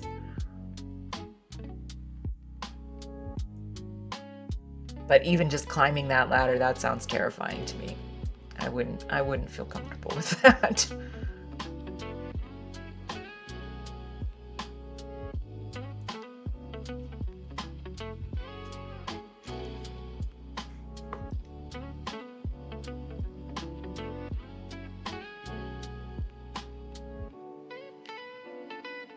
I used to, one of the places I worked when I worked at Disney World, and I only worked for a couple years in attractions when I was still in college. But one of the places that I worked was called the Honey, I Shrunk the Kids Playground. And if you've ever seen the movie from the 90s, right, or late 80s, I guess it's the 80s. But if you've ever seen the movie, you know, the kids get shrunk down and they're wandering around in the backyard. So the playground was meant to look like that backyard and had all of these gigantic things there, like Legos and food items and so forth that were oversized. And I didn't hate that job. It was actually, you know, kind of fun to be in there. I felt a huge responsibility trying to watch everyone's child to make sure that no one was getting hurt. But it's very surreal to think that I would regularly yell down, "Please get down off the cookie," because there was a giant oatmeal cookie there. And so that was, yeah, one of those weird, surreal things, I guess, about living in Central Florida and just living in that entertainment area. Please get down off the cookie.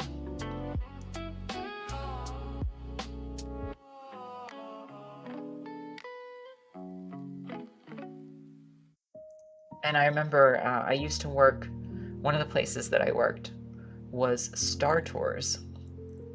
And if you work at a park like the studios where I was, the characters are not supposed to take their heads off because we don't want to scare any children, right, to thinking anything other than that they're real characters. So I remember that various characters used to wander around and just hang out. And I remember Chewbacca used to just come down and sit in our break room and watch TV. And I always thought that was very funny, that he was just sitting there, just watching TV like the rest of us.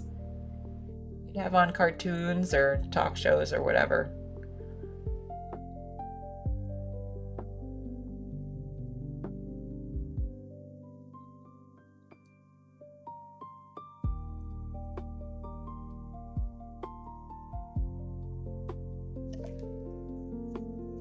All right, so we're just laying in the space coat. And then once this is down, then I get to come back and try to really punch up the implied shapes. So it's going to start to look really cool not too far from now. It's a little hard to see, I realize, at this point, because everything looks, you know, kind of flat and cartoonish. But that's what we have to get in as our base coats for everything. And then we start to make some magic.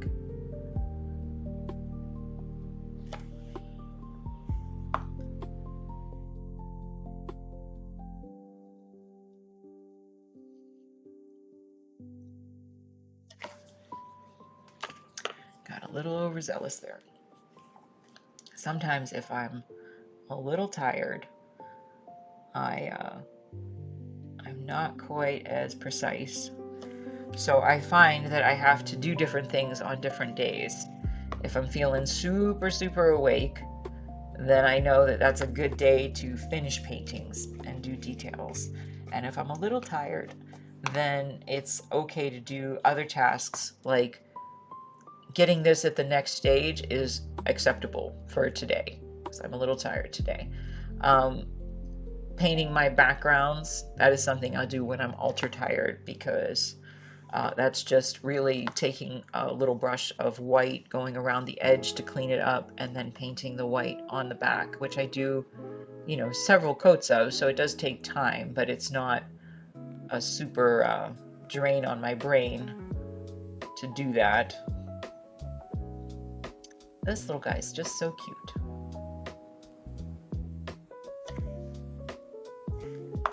I just want to snuggle him.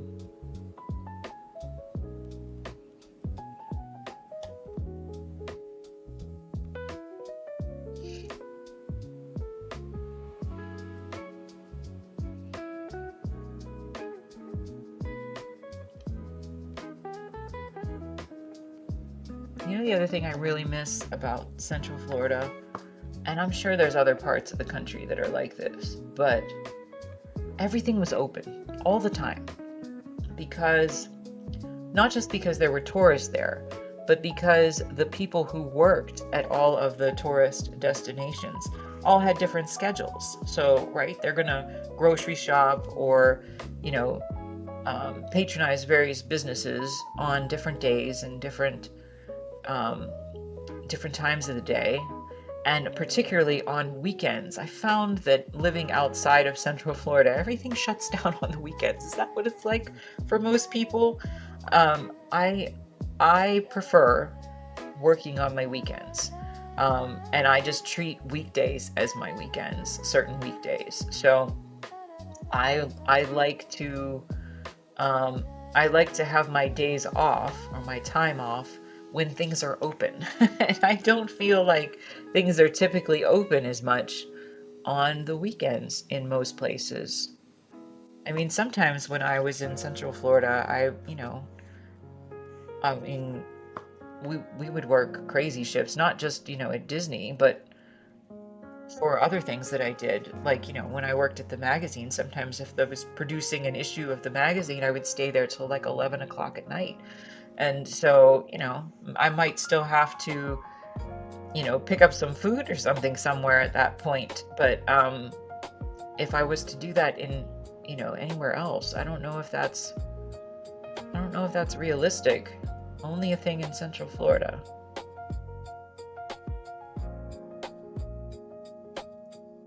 I find like everybody in most areas, now that I'm paying attention and we don't live there, I find that people tend to follow a very common schedule among everybody. Like they all kind of try to do things at the same times, and everybody shuts down at the same times too, not just businesses, but just people in general. They don't tend to venture out after a certain time of evening. Maybe it's because they don't have any place to go, I guess. But I miss Central Florida because there always seemed to be something going on somewhere.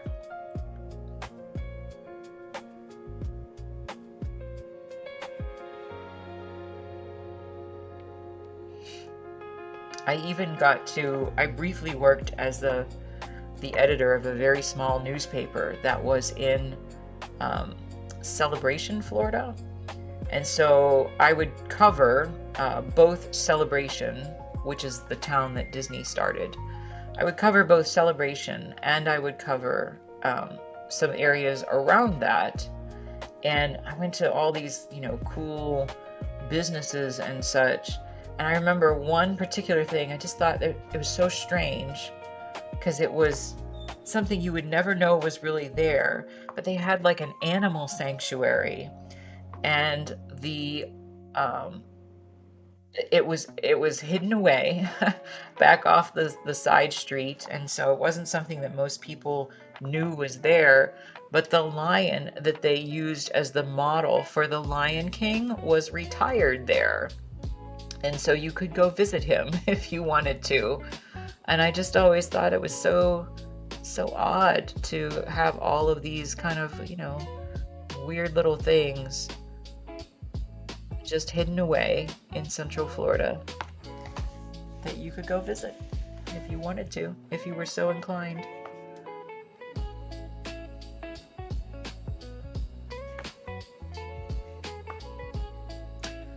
All right, so we're doing pretty good on these.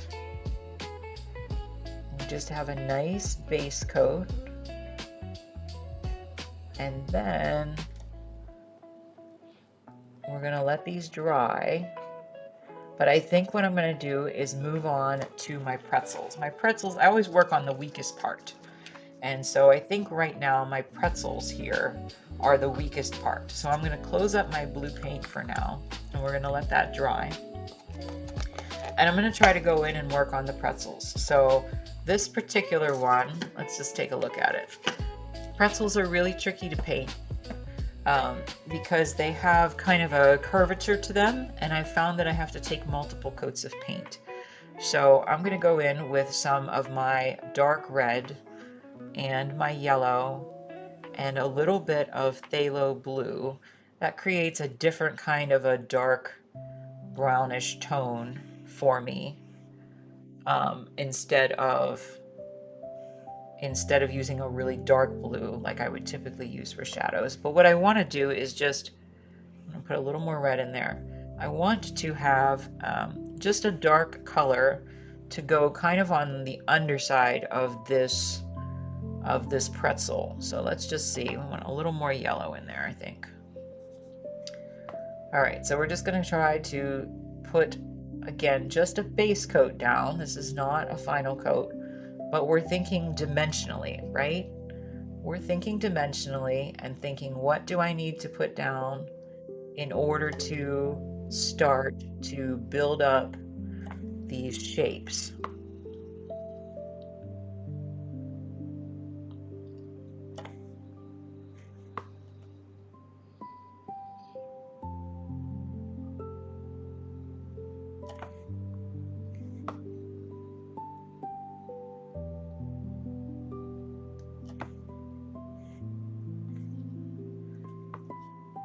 Another thing that's really weird, I have a lot of Central Florida stories, but working at Disney, different parks have different rules for what they call cast zooming. I do not know what their rules are today, but if you worked at the studios back in the days that I was down there, then you could take your costumes home and launder them yourself if you wanted to, but mostly just to take them home so that you could wear them to work, so that you didn't have to take time to check out a costume and wear it. And I say costume being what you wore when you worked in an attraction, not as a character. But my husband, again, because he worked in a lot of places, he was there for a very long time. He was a gangster at the Great Movie Ride, and so he got to take home his gangster outfit. He was also a bandit for a while at the Great Movie Ride, and both of us, worked at Star Tours. So we had, if you've ever seen old Star Tours costumes, which are based on Star Wars, I actually thought it was really flattering, but it was the orange jumpsuit from Star Wars. And so you could wear it to work. So that was really strange because, especially when he was working in one place and he would get up and I would get him breakfast in the morning so that he could go on his way, he would leave in his gangster outfit. That's just something that we accepted in Central Florida. You'd see people in weird costumes everywhere and you just accepted like, oh, okay, they're either going to or coming home from work somewhere. But again, just like weird little memories of all these things that at the time I just accepted as being life. That was just life.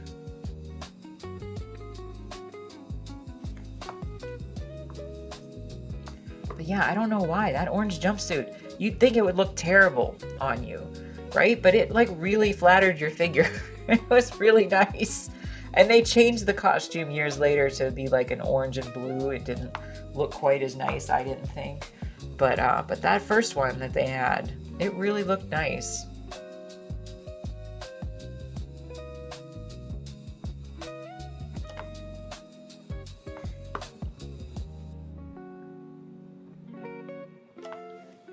All right, that's looking pretty good. Again, just something rough, but it does pick up a little bit of dimension now from what it was like 5 minutes ago. So we're gonna let this one dry again. We really do have to bounce back and forth between these, but that's okay. All right, we're gonna let that one dry and we're gonna do the pretzels on this one now. And again, just first coat, you know, not anything permanent. It's just giving us more direction, just like a puzzle, so that you have some pieces down that will tell you what the next pieces are going to be. So I'm going to scroll through here. I try to work at a 1-to-1 scale. Sometimes I enlarge it a little bit more than that just so I can see. But let's just see how the slur works here. I think I'm going to go with a little bit more blue in here.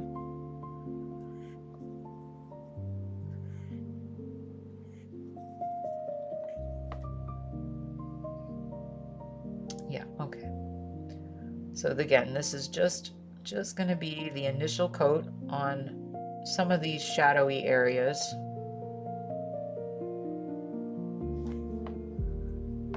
And then I'm going to come back and rework it.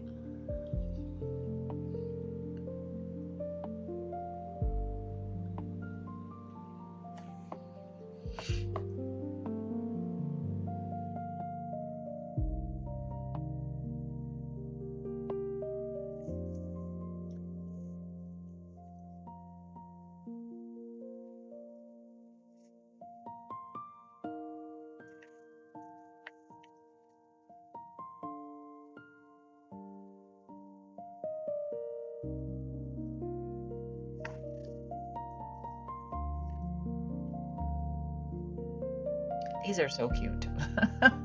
I'm very happy with how they're coming along. But again, still a long way from being done, but they're very cute.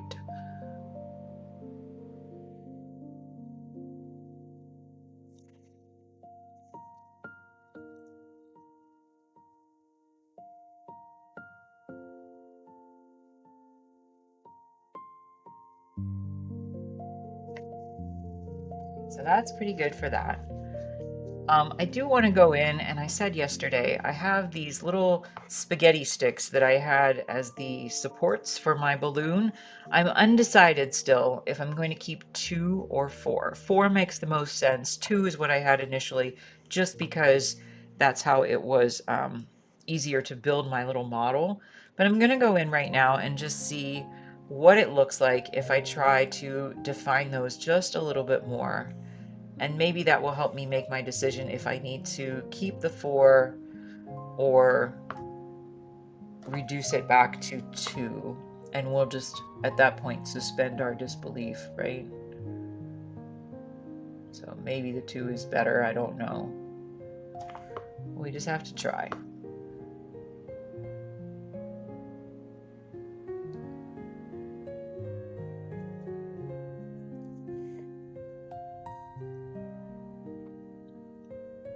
And I think what I'll do is the 2 in the front, I'm going to make a little bit lighter and a little bit thicker. And the 2 in the back just ever so slightly darker because they're more in shadow, even though they're not in my picture. And we'll just see. And it might be something where I still just have to leave it and then come back to it. I'll tell you a secret that sometimes I will sand my paintings. Sometimes I take sandpaper if I think that I have, you know, not just for fixing things, because sometimes I will do it to fix things where I have, you know, something embedded in the paint after it's dried, or you get a little stain on it. But sometimes I will also do it for something where I feel like maybe I just need to remove a little bit of extra paint, and just painting over it isn't going to be quite enough because it might make a lump, and I don't want a lump in my painting. So I have to be really, really careful with it. You can do it. I used to sand stuff like all over, which was crazy. I would sand like the entire painting, wet sand it. In particular when I worked in oils, but I did do it with acrylics as well. But now I try to be much more measured when I do it so that I'm not doing it all the time, but just in very discrete areas. So I say that because if I don't like these little strings back here, I'm still undecided. I'm gonna leave them for right now because I'd have to come back and refine them with some shadows and some highlights. And so I'm just gonna leave them for right now, but I might end up having to take a little bit of sandpaper and knock them out if I don't want to have them in there. So we'll have to see. That is a process of just, you know, working back and forth and experimenting and seeing what works. So I'm going to go back to my clouds, and I'm going to put a little more color into my cookie area. So one thing that I can see is, if you see on this reference photo, there is actually a little bit of a bluish tint on this bottom part of the cookie, where the light from the, or the reflection from the blue sky is actually coming back onto the cookie. So I want to make sure that I include that a little bit. So I'm going to go back to my sky color, actually, in my little container here. I'm just going to put a little bit of that paint down, and then I'm going to mix it with a couple other little colors here. A little bit of yellow, I think, and a little bit of white, and a little bit, just a tiny bit of red. And the red will help to dull it down just a little bit so that it's not as vibrant as the color in the front here. So I don't want to use too much, so it's not as vibrant as the sky color. All right, so we got that. I'm gonna go in here just with a very thin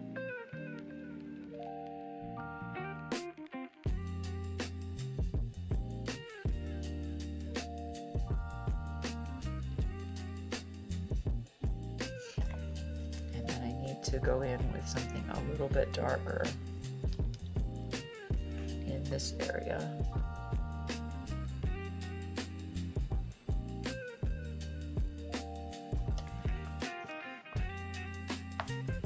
And again, this is just laying in these initial kind of guide colors so that I know where to take this. So I consider it like a base. And a lot of people have asked, you know, like, how do I know? How do I know what color to put down first? And I always just say, put something down. Just put something down. It does not have to be perfect. And it will give you a direction. Because as soon as you have one color down, you can start to see, do I need to make it darker or lighter, bluer, or redder, or whatever. But you have to have some base to go on it, to go from. So I think that, you know, it's just about trying to get each part of the painting as best you can, and then trying to improve on it as you go. And that's part of the beauty of the painting too.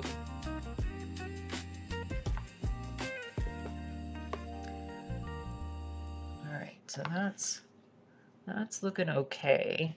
I'm gonna go in with a little bit more red into this mixture and a little bit more blue.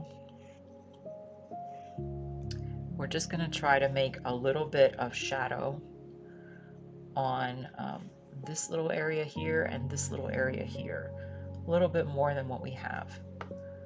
So I'm going to go up here.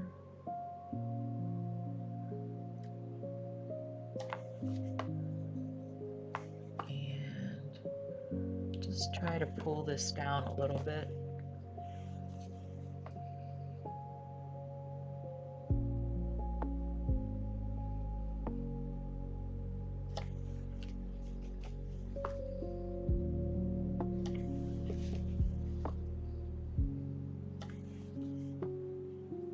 Take a tiny bit and go over to this side as well. Let's take a smaller brush because I work with super tiny brushes.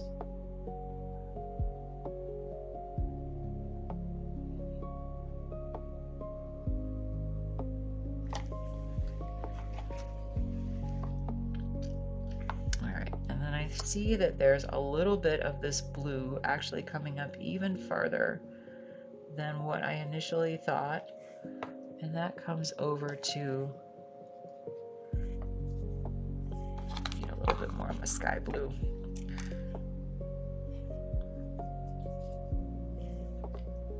That comes over to here.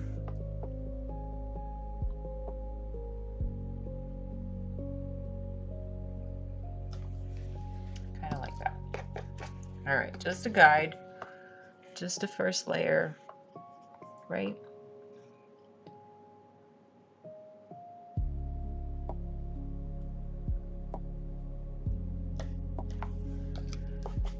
All right, so I'm gonna go back to the other cloud. Let's see what's going on there. Yeah, we've got a very similar-ish thing going on down there at that bottom. So I'm just going to go in with a little bit of color and try to do the first pass on this.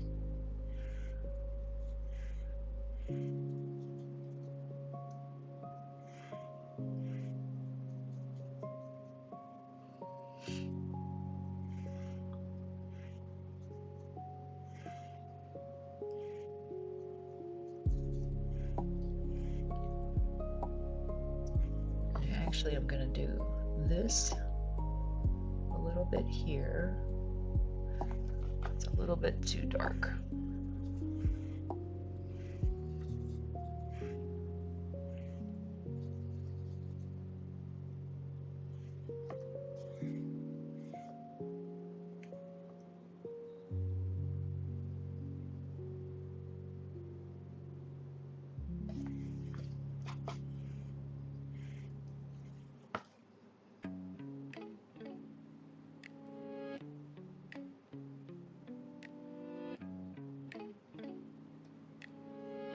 I think that whatever you do, you just have to be true to yourself, right? So I could compare myself to others and I could say that I want to be faster. I want to be, able to do this in one precise swoop. I want to work from left to right and just blend glorious colors. But I think that ultimately I am happy with the methods that I've come up with, the way that I paint. And I don't think that for most of my work, I don't think it would really be possible to paint it any other way to achieve the things that I do. Maybe that's just my opinion, but I have looked at this point at a number of paintings in real life. I try very hard to make my pieces look very exceptional in a lot of ways, and not just kind of be like a normal-ish painting. It's not normal. It's not typical, at least for what I am, the way that I am familiar with a lot of people painting. So I like to do my own thing. I think we should all like to do our own things.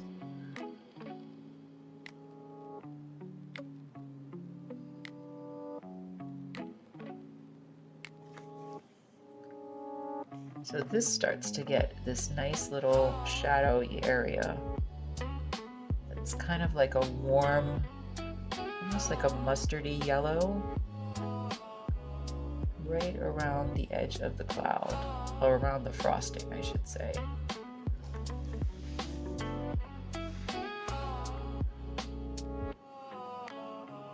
I do think that I'm gonna have to go in and probably make that frosting a little darker than I did earlier, just so I give myself enough room to, again, make those highlights on it. I might not need to do the whole thing. I might be able to just go into the edge, but I'm gonna see.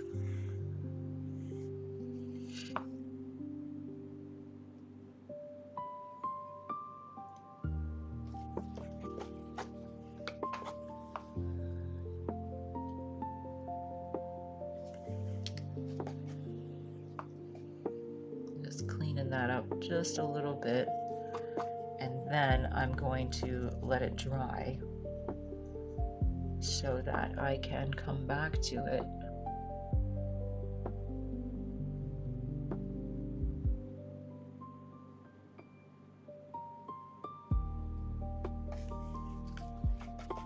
And really fix those details. But it's a good start.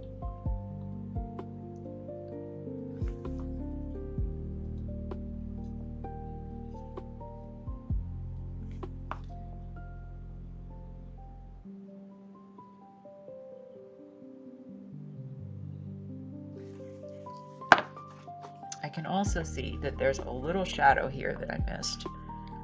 So I'm just going to go in and try to fix that. That is, I'm going to actually change it a little bit, because I feel like when I missed it, it's because it wasn't really clear that there was a shadow there. And so there's this little shadow that's right here off the edge of this cloud. But I'm going to just change the color just slightly so that it's a little more evident what it is.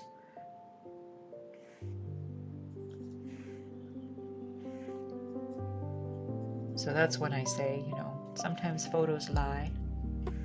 Sometimes photos are not totally impeccable resources. Sometimes you need to go in and do your own thing a little bit.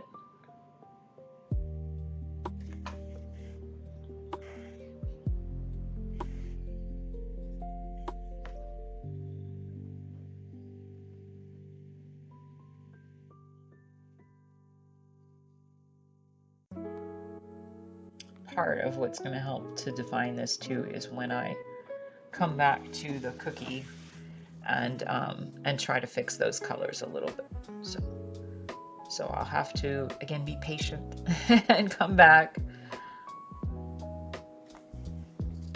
All right, I'm going to head back up to this cloud, and I'm going to kind of try to do the same thing that I did here with these kind of warmish shadows around the edge of the cloud, around the edge of the frosting.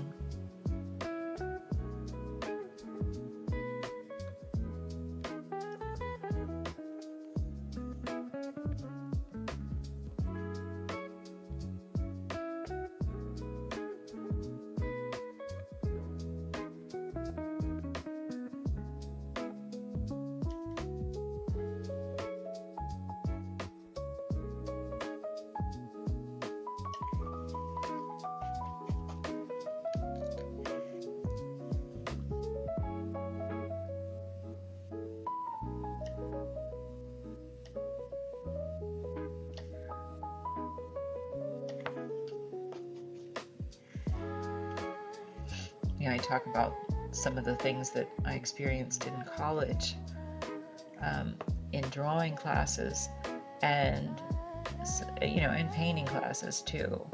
And some of it was good, some of it was, but a lot of it was just, I don't know, just just not good. Let's just say not good. But I can remember, I can remember things like they always taught us to draw, and I understand what they were trying to say. To have the energy of a drawing, you would need to keep your arm out straight, and in other words, not bend your elbow, and try to draw like this. And I get it. I understand, but so much to the point that they thought that that was important that they actually taped a ruler to someone's arm once who was not obeying what they were saying should be done. And I don't know if that was helpful. Honestly, I'm not sure anybody would look back on that fondly and be like, oh gosh, I really love when they tape that ruler to my arm. Right? Like, there's ways to teach things to people. You don't have to tape rulers to people's arms. And not everybody is going to do things in the same way. So, I don't know. That was a little aggressive. That was an extreme example, but a little aggressive in my mind.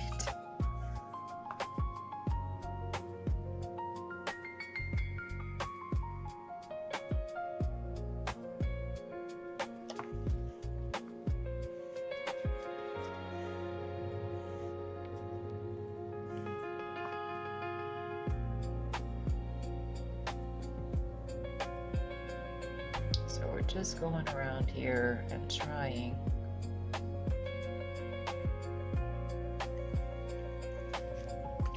just to give us some dimension, just to start to define those shadow areas.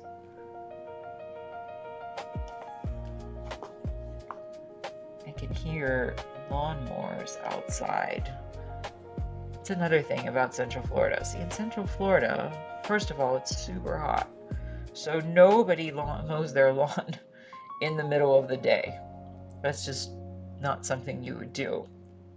But also, again, because everybody's work schedule was different, people were mowing their lawns on all different days of the week. But, again, it was either very early or very late when they were doing it.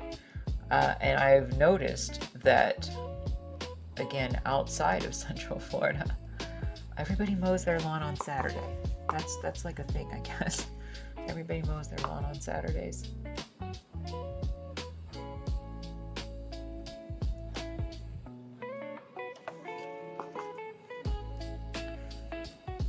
I remember mowing my lawn in Florida, and I would occasionally do it on the times when I shouldn't, when it was way too hot.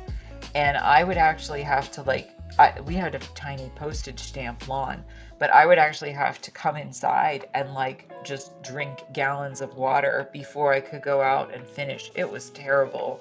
So I really applaud anyone who did landscaping of any kind, lawn work on a regular basis in Florida. Any place really hot like that, because that was not fun. That was not fun. I'd come in, I remember sometimes I'd have to lay on the floor. I would be so hot, I would just lay on the floor and stare at the ceiling and wait until I recovered before I could go back out.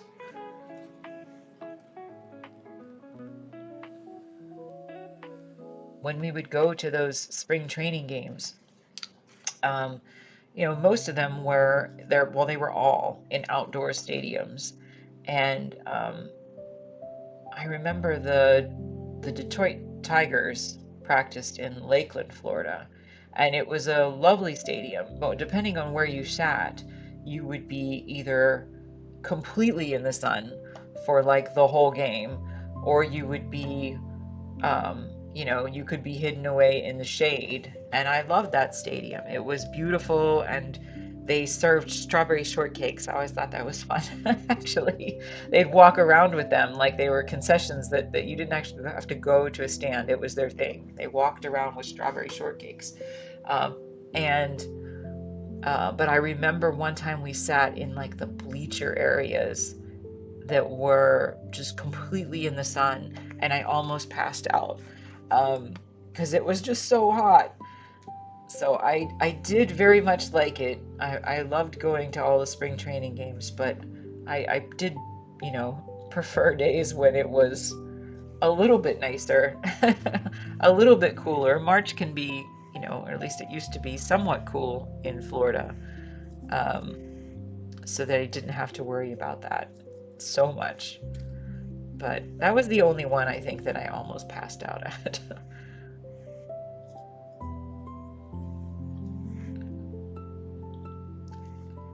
The Rays in Tampa, which when we used to go see them were called the Devil Rays originally, and then they became the Rays after a few years.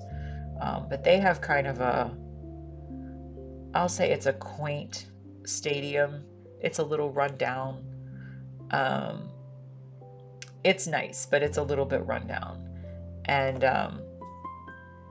I very much enjoyed going to that though, because I really enjoyed the drive, because it's called the Tampa Race, but they're in St. Petersburg, and so you have to drive over the waterway that is in between Tampa and St. Petersburg, and there's this very low bridge, and so I loved smelling the water, the salt water out there, and when we would drive over, it was just very nice, and it's surprisingly cool actually over there. It's surprisingly cooler when you're closer to the ocean, I guess, than when you're in more Central Florida, because Central Florida traps all the heat with so much concrete and trees and such.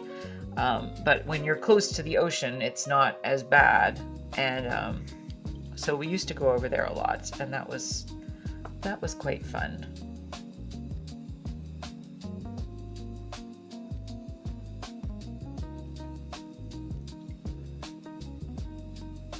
We even got to go to the World Series actually back in those days. The one World Series that ever came to Tampa, we did get to go to, and we it was interesting because we went to all the playoff games. Well, I went to most of them. I was away for business for a few of them, but my husband went to all of them, and then we went to the World Series. But all the playoff games, people were so excited, and it was like a true fan base for baseball. And then it was really strange because when you went to the World Series, it was exceptionally quiet. And we talked to some people who were sitting around us who said they had never been to a baseball game before, but because they felt like the World Series was special, that they wanted to go. So I think the stadium was filled with a lot of people like that had never been to baseball games, but they wanted to say that they had gone to a World Series. And yeah, I thought that was really strange. It was very difficult to get tickets. All these things were very difficult to get tickets. We had to time it so that we could get tickets online to go to various things. And I remember that for the World Series, we despite how hard we tried, that for one particular game, we only got standing room tickets, right? And then we were able to come back, and I don't even remember how, but we were able to come back and able to get actual tickets to the World Series. And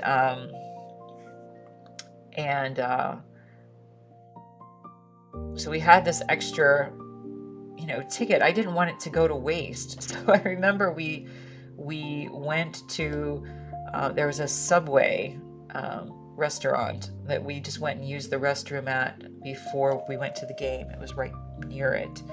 And there was somebody who was getting off work, and I had this pair of tickets. I didn't want to scalp them. I didn't want to sell anything, right? So I just said, are you getting off your shift? And he said, yeah. And I said, would you like tickets to the game? And I said, we just have this extra set, and they weren't terribly expensive, but I just gave them to him, and he was so excited. He was like, I said, okay, well, have a good night. And he said, I will, I'm going to the game. And I just thought that was the sweetest thing. So I'm glad somebody got to use those extra tickets. And we we still very much enjoyed ourselves there. So anyway, it's nice to do nice things when you can.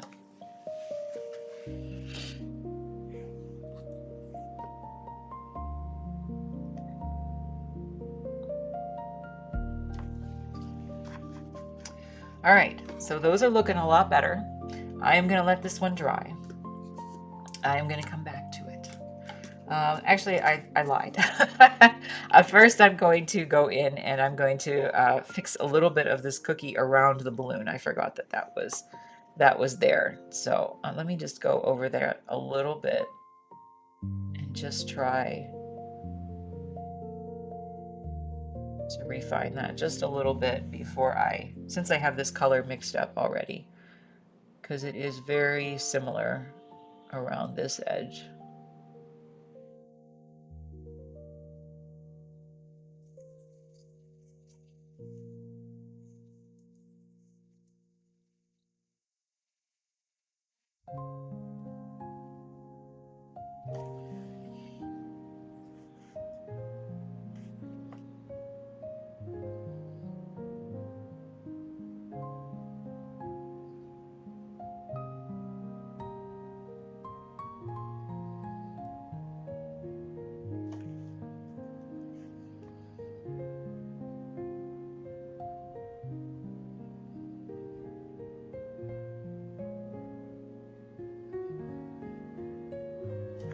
All right, so now we're gonna let that dry, and I'm gonna move on to my green, because my green is, again, I always go to the place that it's lacking the most. So I'm gonna move on to my green, and so I did pretty good with a base on this yesterday, but let's go in and see if we can refine this a bit more. So I'm gonna take my phthalo blue, my red shade of phthalo blue, and a little bit of yellow, and a tiny bit of red. And we're just going to glaze just a little bit around this edge, this shadowy area again. Just a little bit.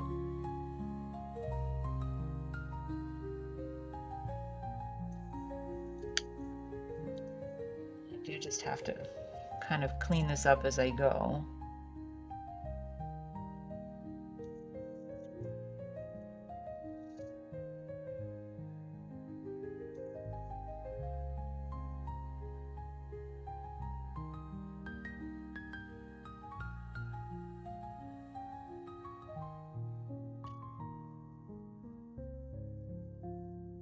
This one I did use a real cookie cutter for when I made my little model, this little leaf. That's the only thing that's in here that was actually from a real cookie cutter.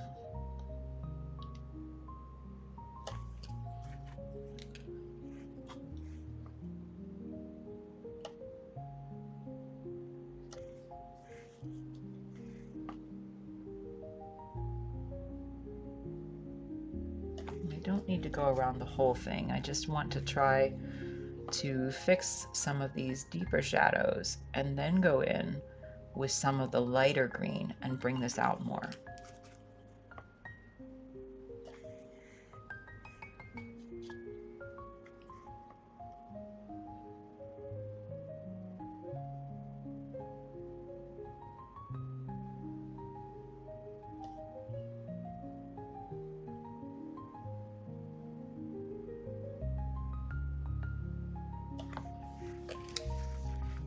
So much better. It doesn't take much, just a little. It's amazing how just, little mark here and there, and suddenly things start to come together.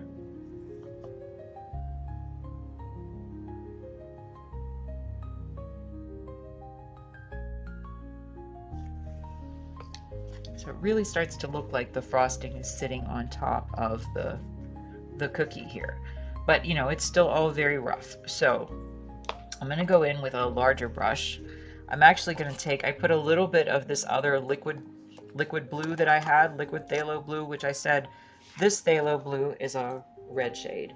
This one is a green shade here in my little Whoops, let's see, little cup. So this one ends up being a lot brighter than the one that's a red shade, but because it's a liquid, I don't want to keep it on my palette, so I have to keep it in this little cup. So I'm going to take some of that, and I'm going to take some yellow and mix that in. And so you can kind of see on here, I think maybe, whoop, let's see, yeah, there. Okay, so this is with the red shade mixed, and you can see it's a much darker, and this one is much brighter. So we're going to use that, and we're going to glaze over the top of this. And I don't think at this point, I'm going to try to avoid adding any white to this. We're just going to see what happens when I glaze this color over this. I might still need to come back. And I just work back and forth with my glazes. But I like that. I like how that's going. So I'm still probably going to need to come back in and fix some things. But I do like how that looks. Much, much brighter.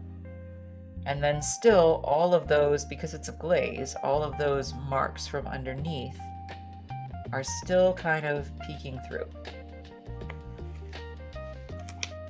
I think I smudged that just a little bit. Yeah.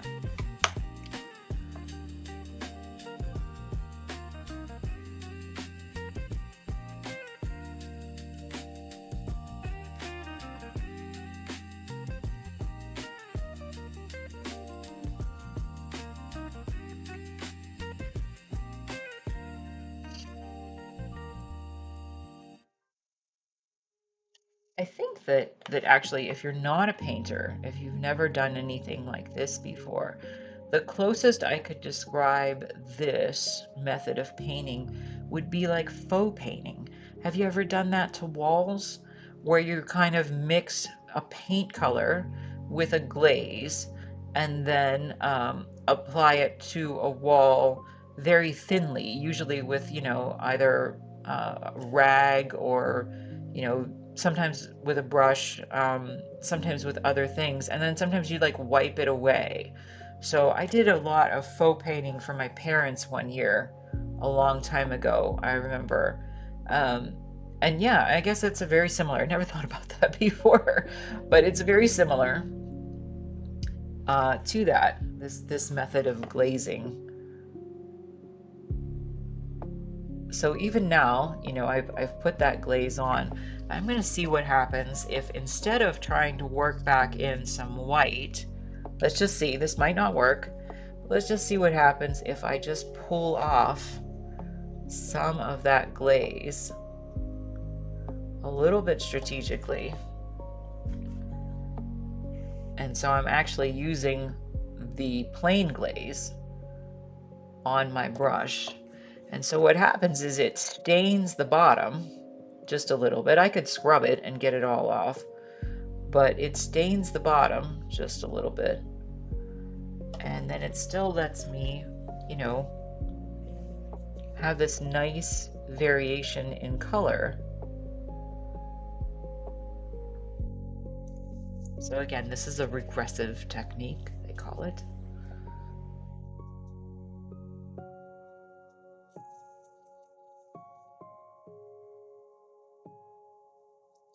And it's much more effective when it works.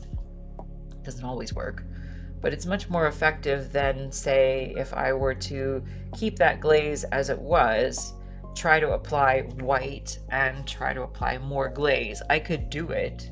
I could get there that way. Sometimes I do. But this way, for this purpose anyway, seems to be working and much more effective. So I'll take it because it saves me a step.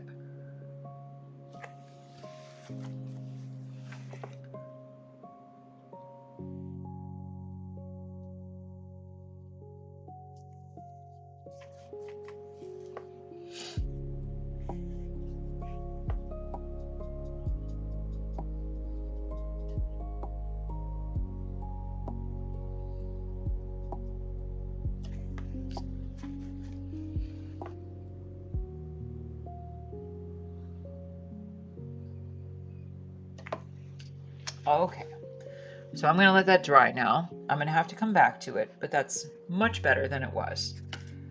I'm gonna switch. And we're gonna go back to the green on this one. And for this one, I am gonna add the white because I need to punch this up. I need to be able to create some volume, and then I will come back to it. But I am gonna add some white now. And I'm just gonna try to go in and create these little, what do you want to call them? Ribbony shapes, I guess.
So this is a really detailed area, and I think that it's a good start, but it's going to need a lot more work. So I'm okay with where it is right now, and I'm going to leave that. And I think I'm going to bounce back to my shadows on here. So let's go back because these are probably dry. I am going to very quickly go in. I have just a little bit of frosting that was connecting these pretzels.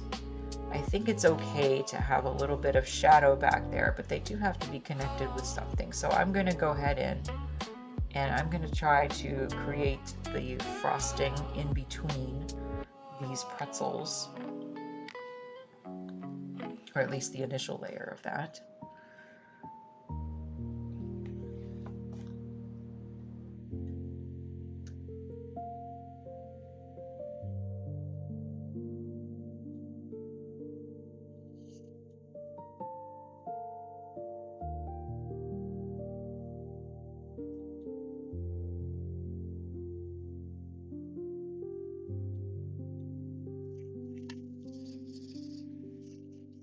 And again, I'm going to come back to that, but it's okay for a base right now. All right, so let's work on these shadows again, and I want to work on these purpley shadows here a little bit. So I'm going to go in with some of my darker blue and some of my red, darker red, and some of my white, and a little tinge of yellow. And I'm going to actually add my phthalo blue in there. And let's see how that gets us.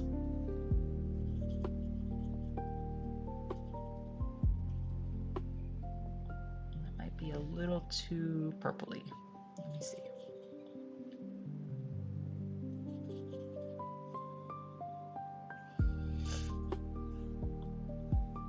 I mentioned before that I work with a pretty limited palette.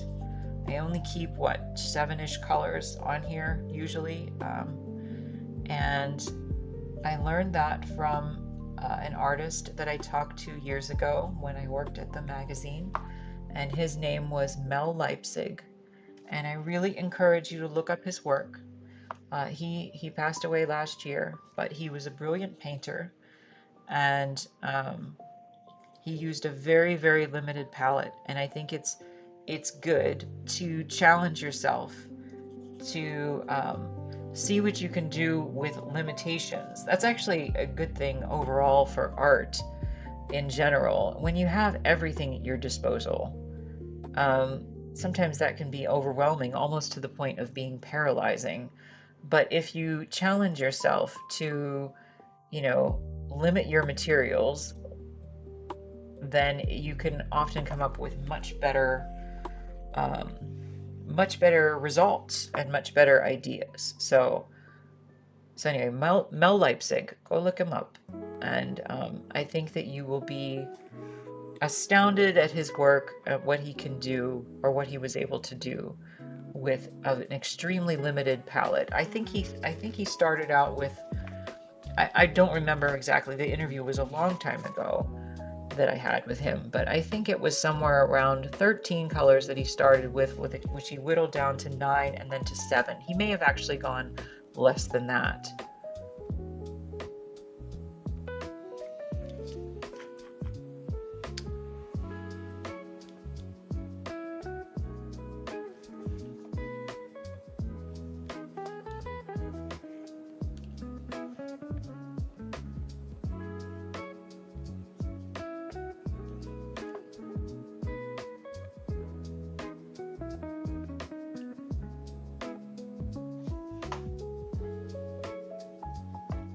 I was thinking yesterday, I don't remember why, but I was thinking about,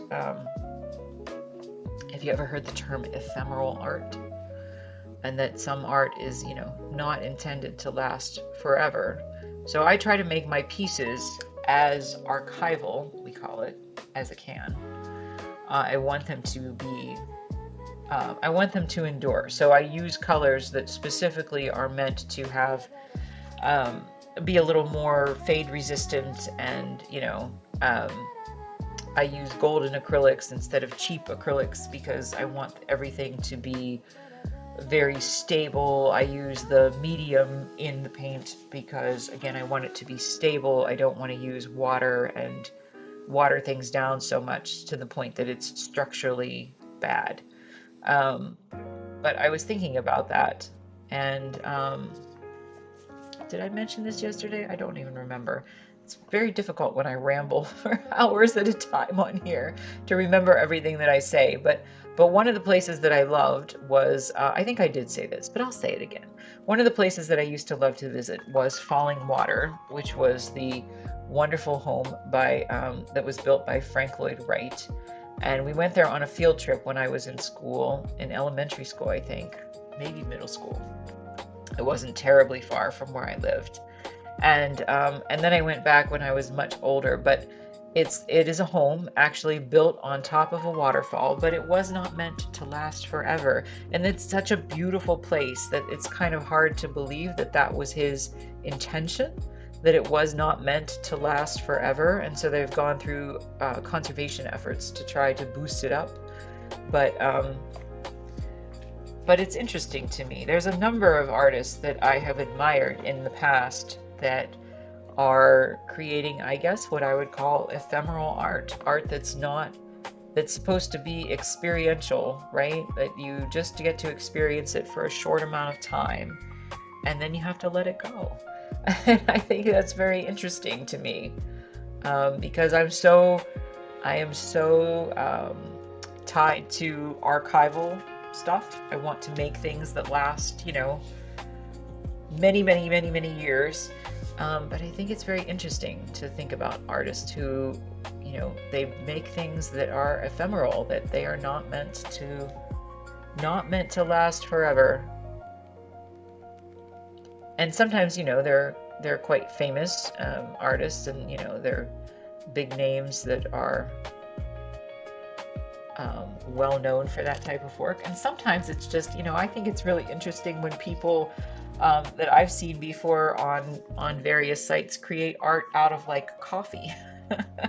And they just take coffee that's been watered down and and they treat it like ink, and they paint with their coffee. And those are definitely ephemeral pieces. They're probably not going to last forever, but it's still pretty cool to look at.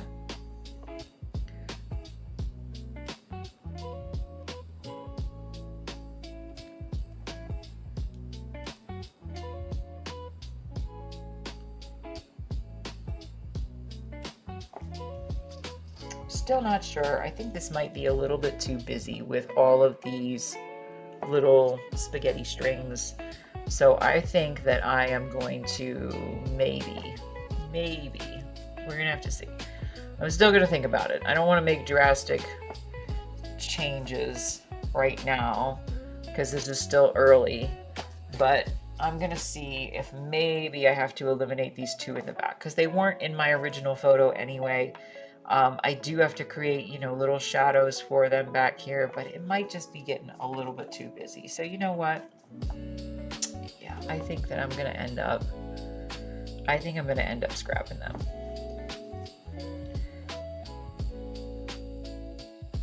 So I'm just gonna see if I can very quickly. I said I wasn't gonna make drastic decisions, but you know what? I think I'm gonna make a drastic decision.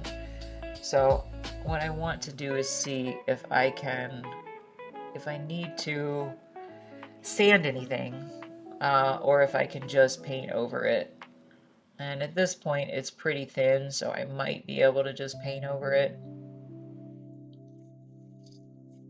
I'm going to take my sky color, undiluted, and just go right over that there.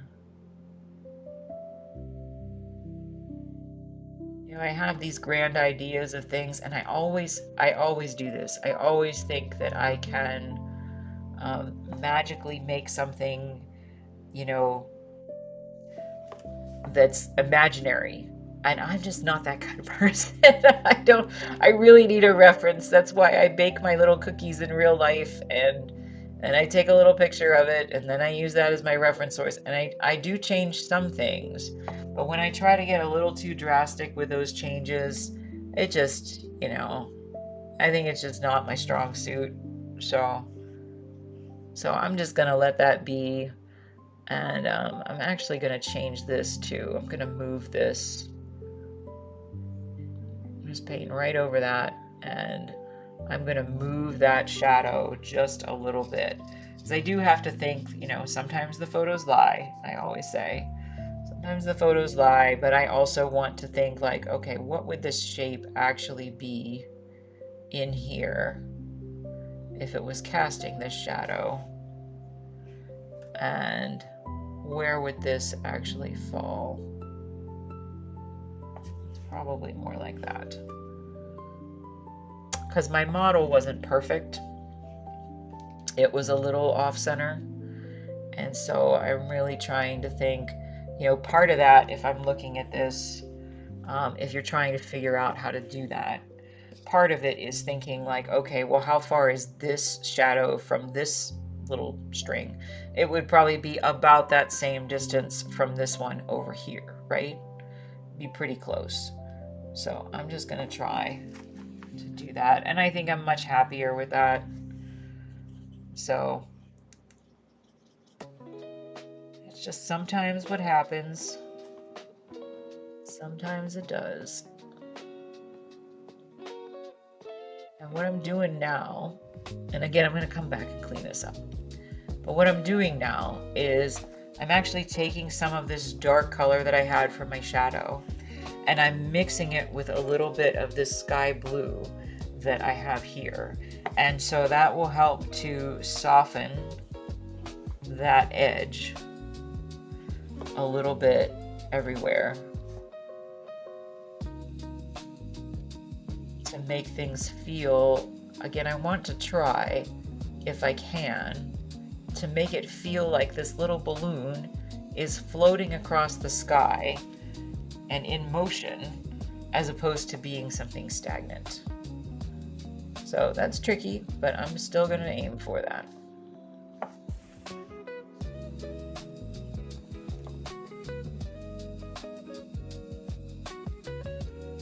And all shadows usually have like a softer edge. So it's usually dark right underneath, a little bit lighter there, and then a softer kind of transition area. And you can notice that if you, now that I pointed it out, if you didn't notice those kind of things before, because I will make you super observant on this channel. If you didn't notice that, you can see it if you walk around your house, right? And I always notice in particular doorknobs. Doorknobs cast these shadows that are usually in, at least in my house, 3 layers, so that I can see a very dark shadow where the doorknob is very close to the shadow, and then it gets gradually lighter as it moves away. So as a painter, you just have to pay attention to those things. Yeah, I'm much happier with that. So it was worth a shot to try the other idea, and it's, you know, much better to come back to this one. So that's just the way it goes. All right, so I'm going to set this one aside again, I think. Let's come back to this one. All right, so, oops. Let's come back to this one.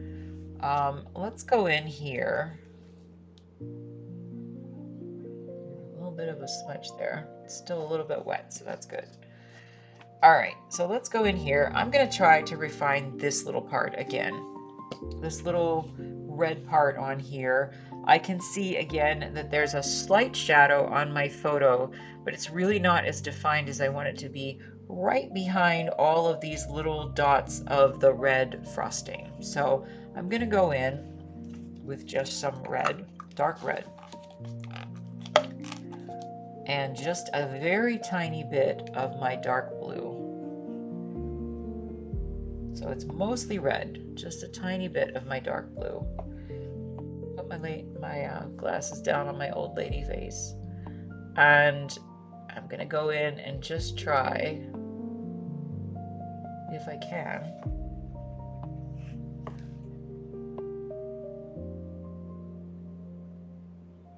I'm just deciding on this being the direction of my light. And even though the shadows on here are not, the shadows on my reference photo are not exactly what I think they're supposed to be, because there's multiple light sources, I know that they should be there. So I'm going to put them in. So sometimes this kind of thing, that I can do. The little spaghetti strings on the hot air balloon, yeah, that was one of those things where it was like, okay, it was worth a shot, but I didn't like it. All right, and so I'm again going to go in with this right around the edge.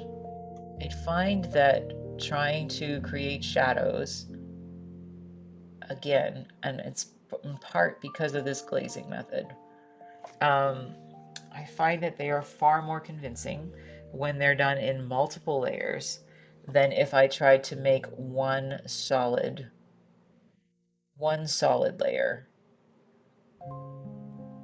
And I've described this as being, you know, if you had multiple layers of like colored saran wrap or colored plastic, and you lay them down on top of each other, versus if you have a piece of construction paper. And so it creates a very different kind of feel. So that's subtle in my paintings, but it's important to me. It's important to me as I do it. So I think it adds to the painting in the end.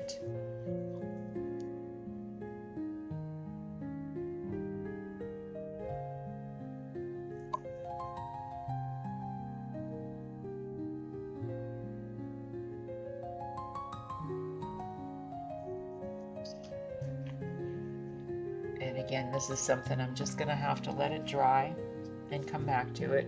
So let's move on to the pretzels again. I'm going to try to use, this time I'm going to try to use a different red. So we're going to try to use our brighter red. And we're going to try to use our yellow. And we're going to see if we can start to give this a little bit more volume, appearance of volume anyway, appearance of volume than it has.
These pretzels always take so many layers, and I'm not sure exactly why. I can't explain it.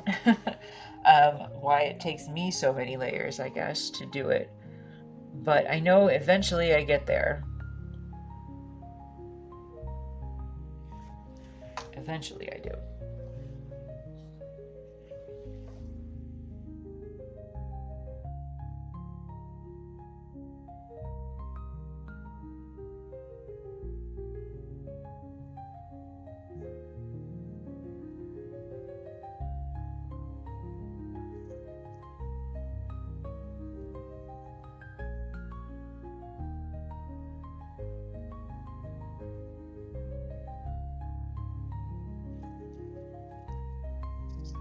All right, let's start. I'm gonna flip-flop again, go back to these pretzels.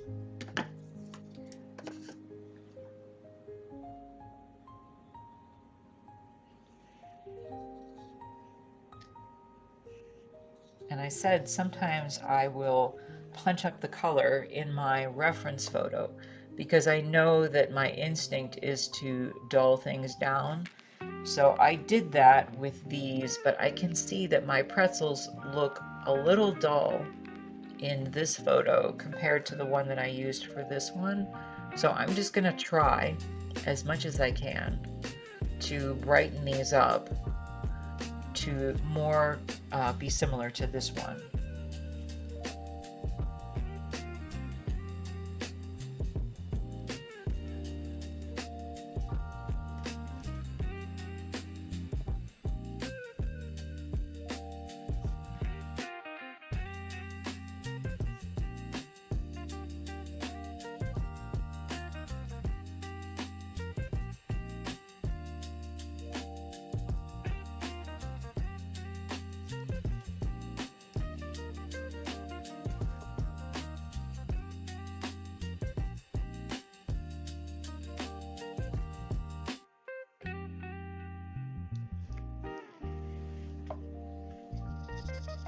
All right, those are starting to take shape.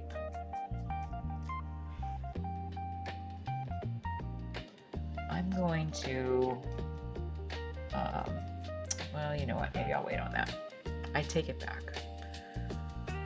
All right, let's go ahead and revisit the cookies again, because I think we're at a safe point now on both of these where there's like a substantial enough amount of paint on the bottom layers to know kind of what I'm doing from this point forward. And so most of this is going to be refinement. So let's just say we've entered the stage of refinement on these, and that will still take a long time. Refinement is my thing, and that takes a very long time. But I'd say that we're somewhat safely at that stage. So I'm going to take the cookies and I'm going to go with a white and a yellow. And just a little bit of the yellow. And then I'm going to take a little bit of this bright red, not the dark red, just a little bit of the bright red. And a little bit of my glaze. And I think I'm actually going to add a little tiny bit, let's see if I don't do too much, of the phthalo blue. So it makes kind of a bright, cool, yellowy tinge.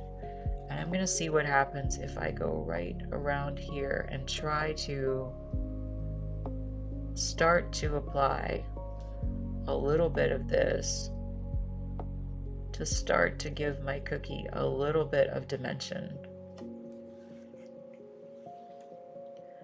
And I use this kind of weird staccato type motion because I really want to try as best I can, even though it's tiny. I want to try as best I can to give the impression of cookie texture as I go, as opposed to this being like a flat shape. It shouldn't be a flat shape, right? Because a cookie is not a flat shape. It's got texture to it. And so this is, again, early in this process, but I want to try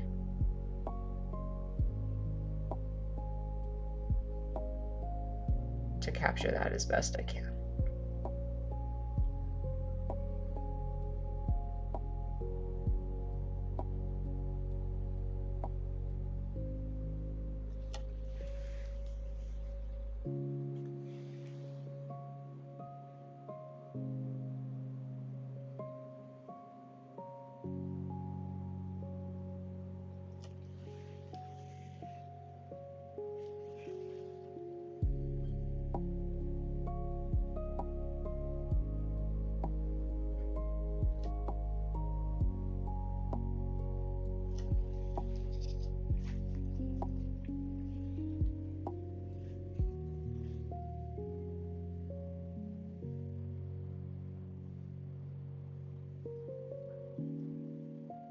I feel like I'm going to need to revisit this part and how it interacts with this part, but I'm probably going to need to turn the piece on its side to be able to see that more objectively. I talk about that a lot, but it really does help me.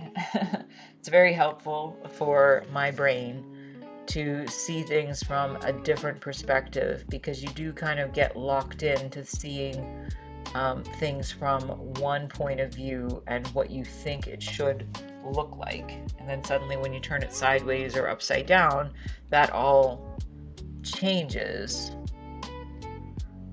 because then you truly get to see it more objectively.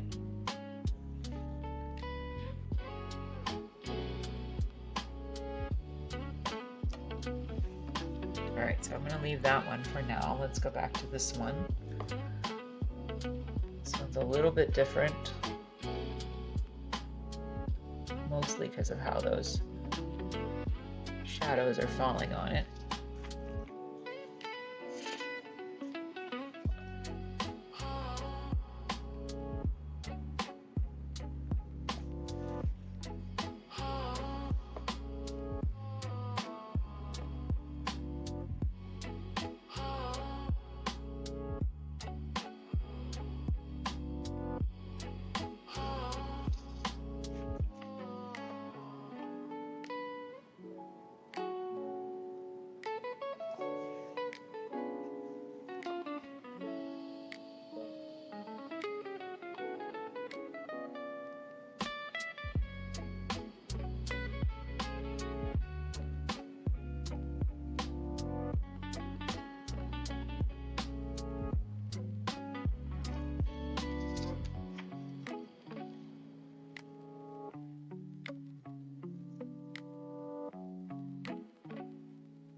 All right, let's go up to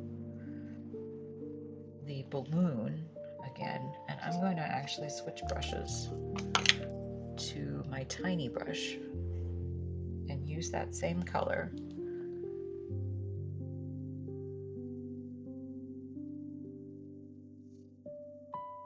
I have to think about how that really sits in there.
right, and I'm going to tint this just a little bit. And this might be too early to do this, but you know what? Sometimes I feel like I have to see some progress on my pieces, and that keeps me encouraged.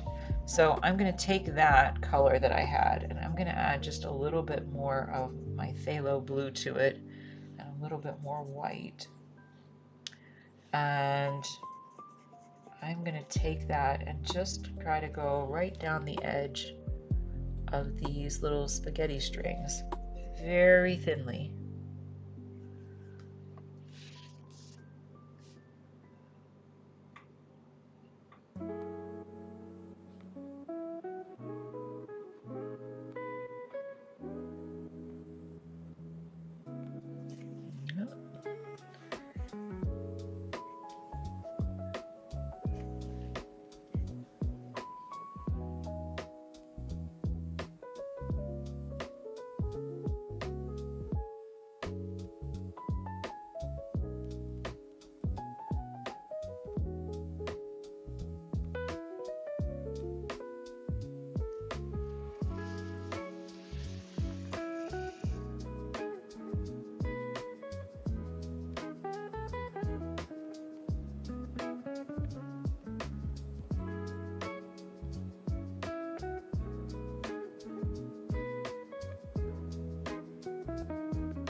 It's a little too thick.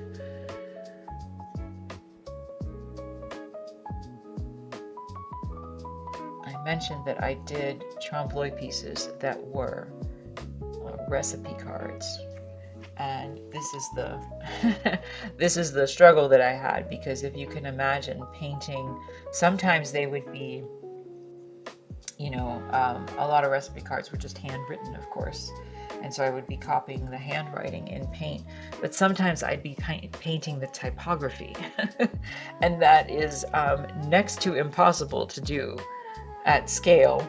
But I did it, and I did it by, you know, just kind of going back and forth like this and trying to paint very thin lines and then cleaning it up. And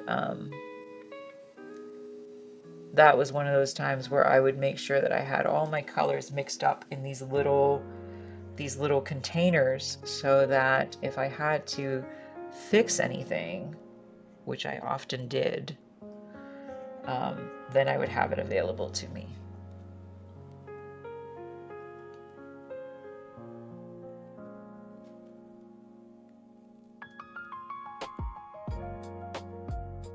Like I said, this is probably too early to be doing this because there's a lot of work that I still have to do in here, but I want to see it.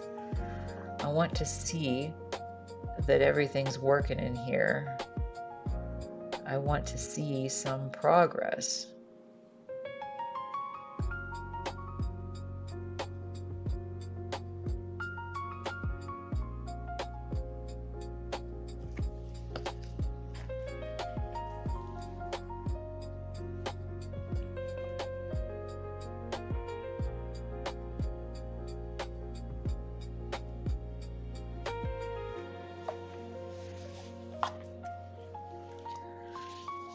All right, well, as a first pass, I'm pretty happy with that.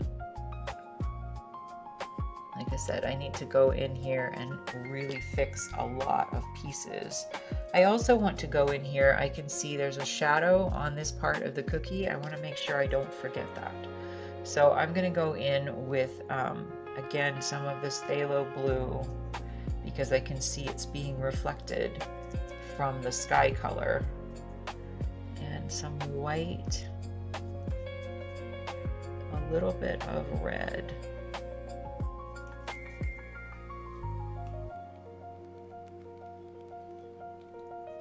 and a little bit of yellow.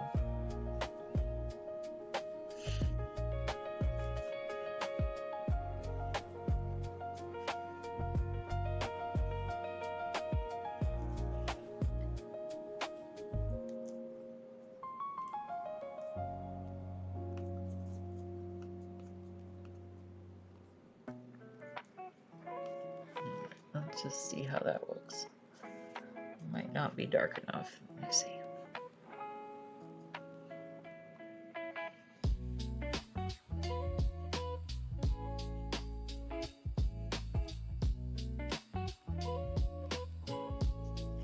too purple. A little too purple.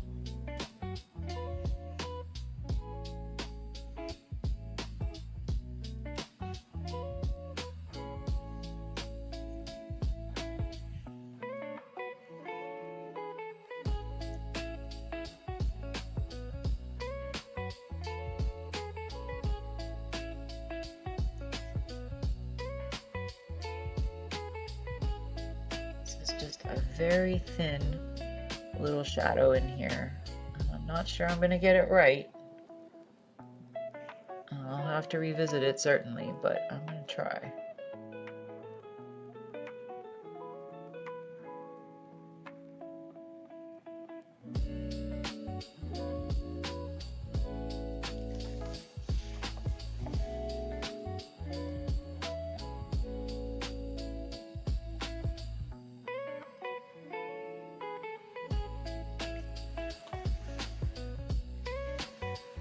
Alright, that's not too bad. I gotta go in and clean all that up, but that's not too bad for a start. Let's see here. I do think I want to add a little bit of cookie down here, which I hadn't done.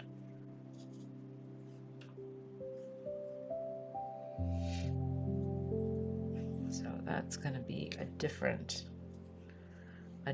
brownish shade.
All right, that's a pretty good start.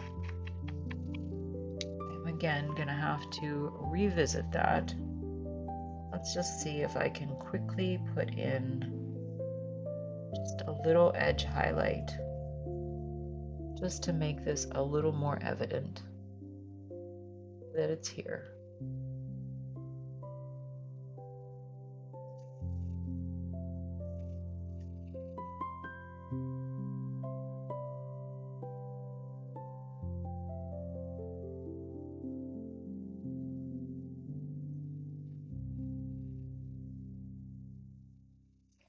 Just a bit. All right, that's a start. Let's go into the green, because again, the green is the weakest part on my painting right now. I think both paintings probably still, but but let's go into this because we had all those shadowy areas and we haven't really gone back and reworked them.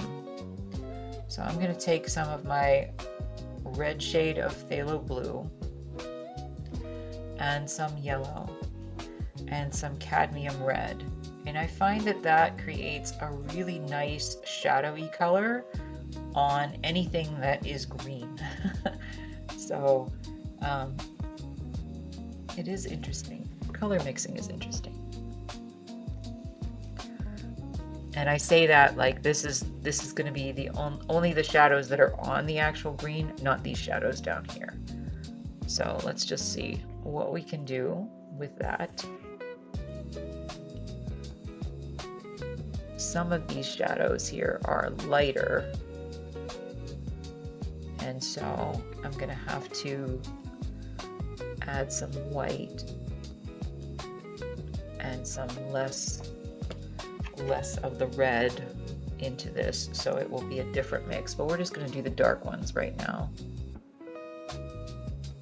Try to anyway.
going to try to paint most of this on the stream. I am probably going to have to do some of this off stream, in part just because I want to hold it really close to my face as I get into the really fine details of things.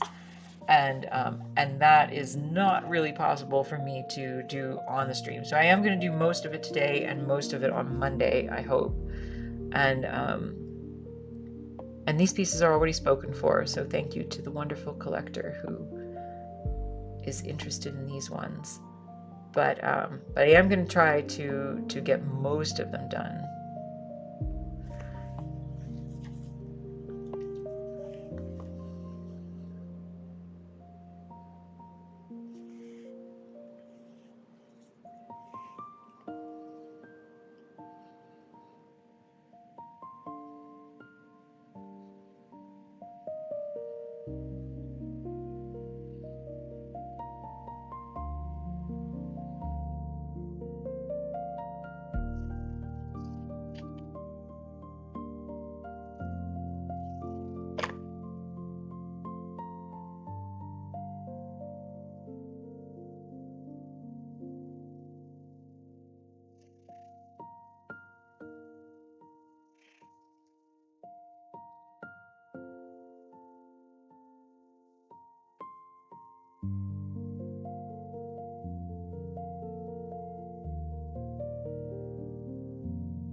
All right, so I think before I muddle this up, I am going to probably just leave this alone and let it dry,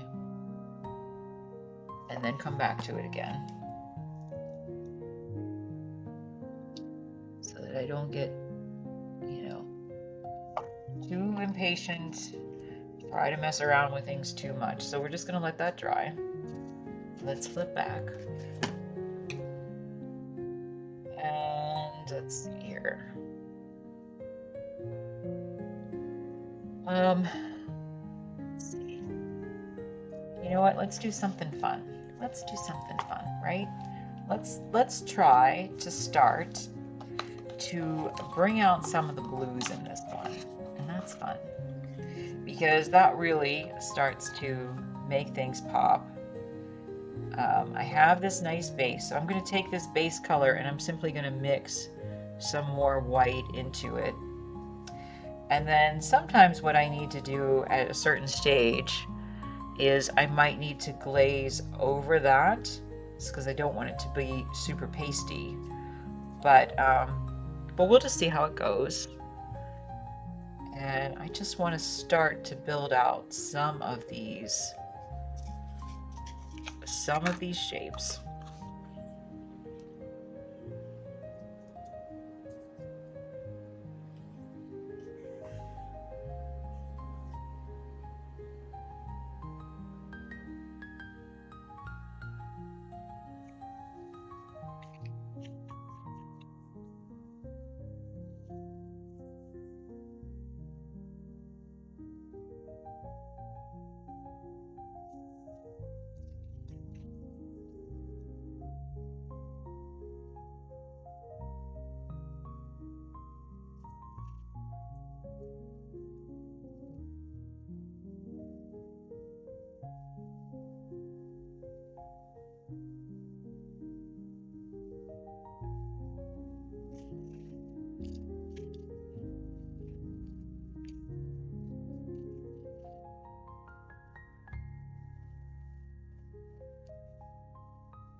I really appreciate everybody out there watching. Thank you so much.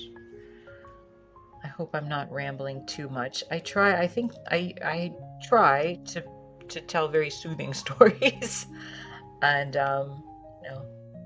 just keep things nice and positive among my descriptions of what I'm painting, but I appreciate you being here. I hope that you're relaxed and enjoying this.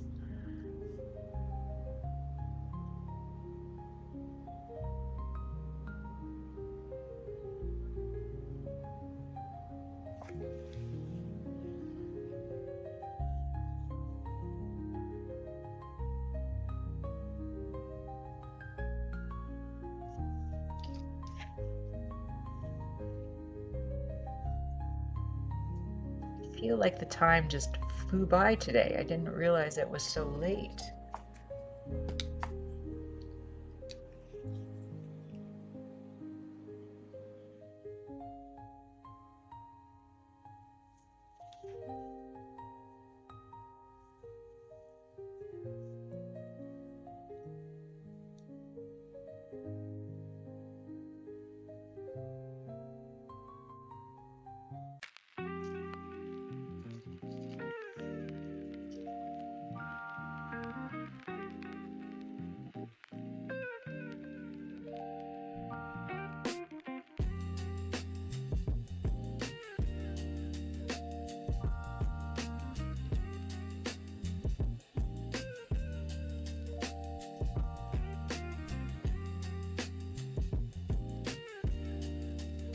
There really is something very satisfying for me when I start to see something that I've painted look more dimensional, look very realistic. It makes my brain happy.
Does this make your brain happy to see this? Again, it's got a lot of work that is left, but there's something in here. I just feel like it makes my brain happy.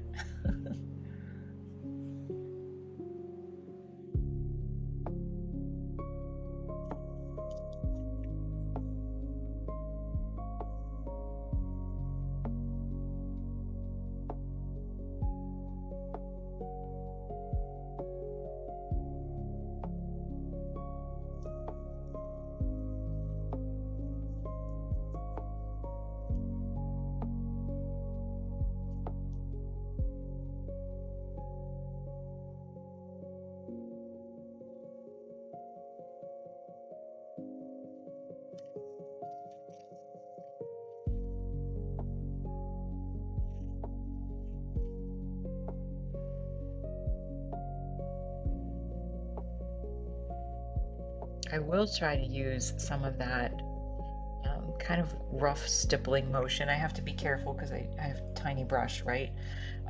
Because it's such a tiny piece, but I do like to use that rough stippling motion when I start to do the frosting backgrounds here, because I feel like that makes the texture look, there's no texture obviously, but it makes it look like it's more convincing texture in it.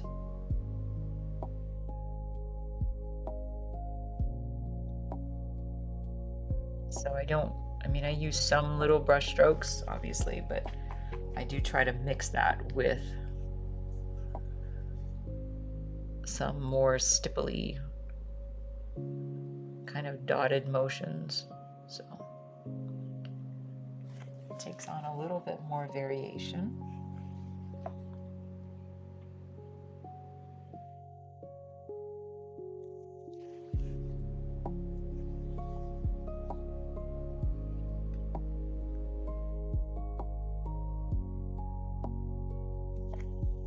It looks cool. It's still got a long way, but it looks cool.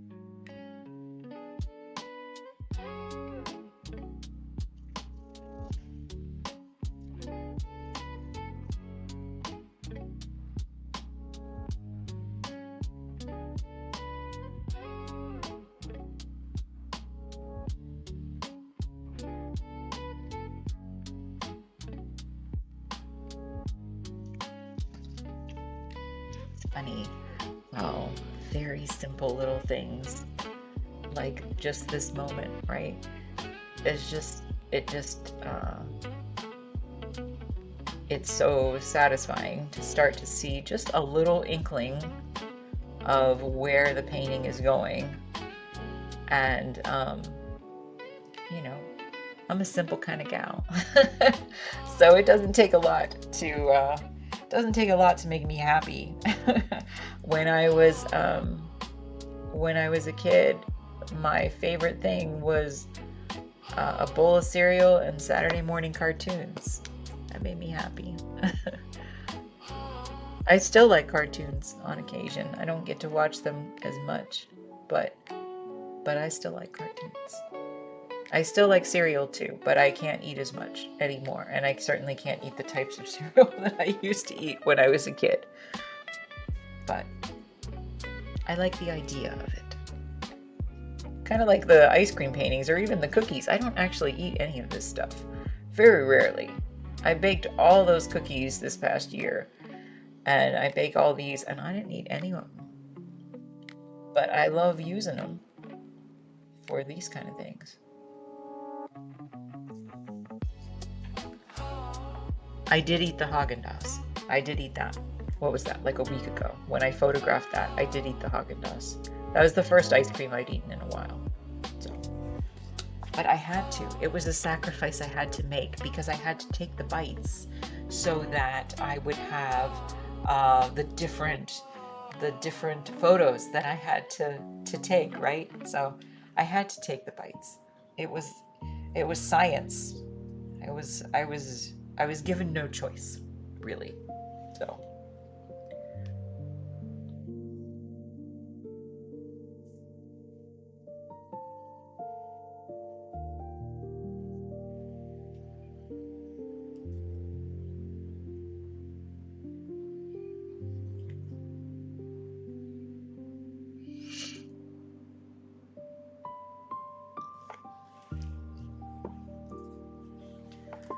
So these still look like very harsh, right? They do. They look a little bit harsh. So I'm going to go in with paint, and soften all of these transition areas. But I still think at this stage, this looks pretty cool. Like I can see, like I said, I always try to paint to see where I'm going. So I can see where I'm going now. And that's the part that I like.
did forget a little shadow down here, but I'm just going to put the highlight anyway.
We're getting there.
So cool.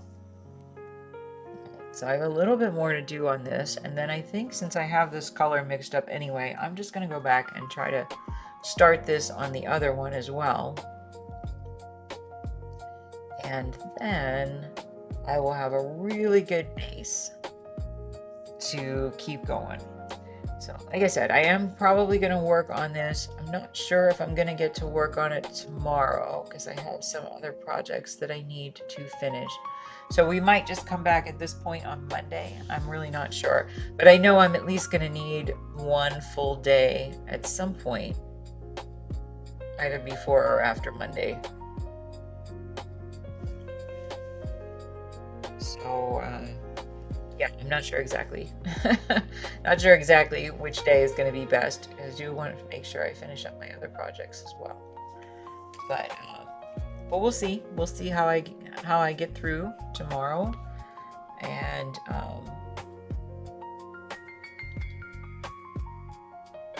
go from there.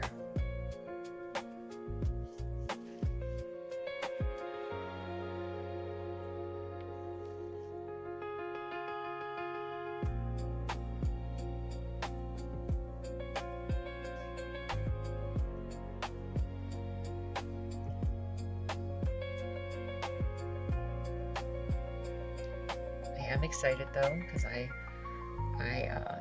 know I get to go out to my little garden toward the end of the day here. So once I am done with this, before I make dinner, I will head out to my little garden. I did see my little baby groundhogs. Remember, there's 2 of them now. I did see them yesterday. I have only seen the papa groundhog today. That looks so cool. I've only seen the papa groundhog today, though. And I think it's because sometimes in the summertime, the groundhogs stop coming down the hillside because it's too hot. So we're just going to finish up as much of this as we can here. And then flip back to this other painting I'm gonna let these dry, and like I said, I'll see if I come back to them on either tomorrow on my off day or on my Monday painting session. I'm not sure. That looks so cool though.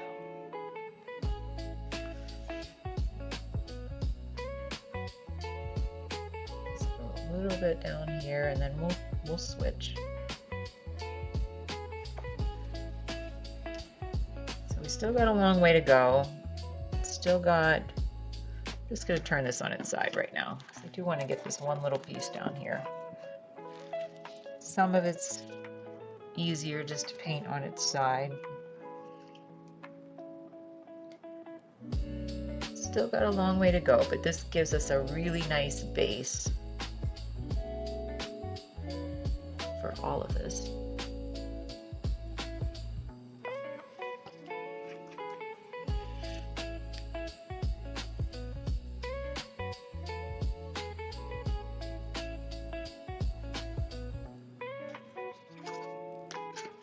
Alright, so we're just going to stop on that one, and we're going to switch to this one, since we're using this blue color anyway. And we're just going to try to go in and do some of these little highlights, again, early on, but gives us a nice little guide. And it just, like I said, sometimes I just need a little bit of visual encouragement to know that I'm headed in the right direction. So that's what I'm looking for here. Some visual encouragement.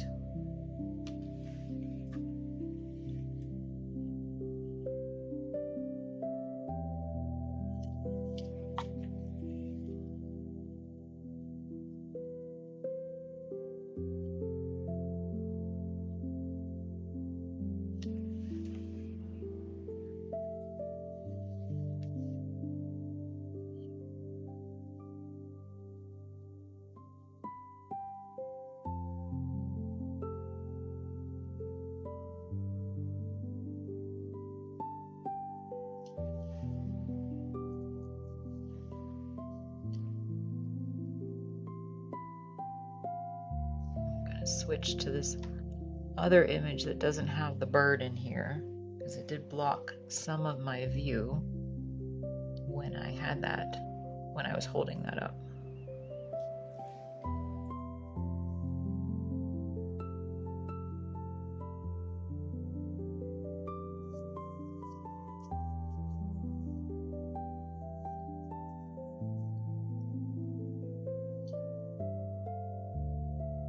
Really am glad that I did these two pieces. First, that I made the two cookie models at the same time so that there were similar colors, but also that I've opted to work on them at the same time, because it really is much easier since I have to wait for pieces to dry anyway, and the colors are very similar.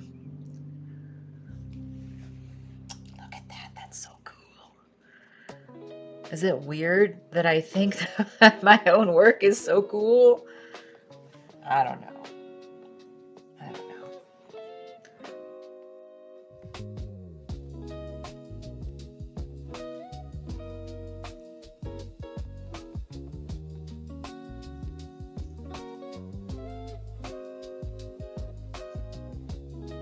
Like I said, it doesn't get me too much. It doesn't take too much for me to get really excited about something. So once I start to see those little clues that things are just starting to come together, that's enough for me to really start to get excited about a piece, so that I can, I really want to push these to be as realistic as I possibly can.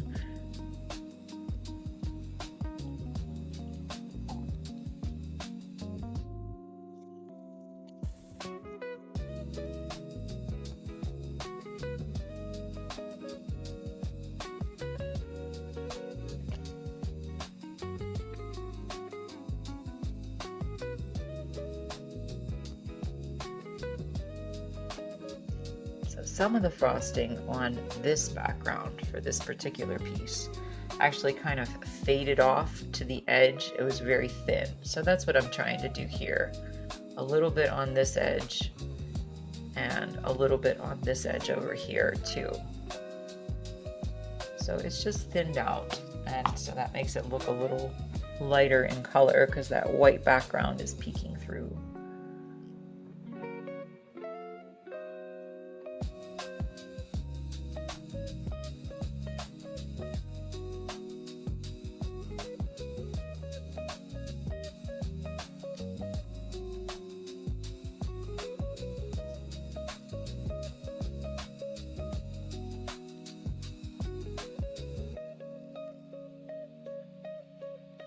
These are going to be such cute little pieces though.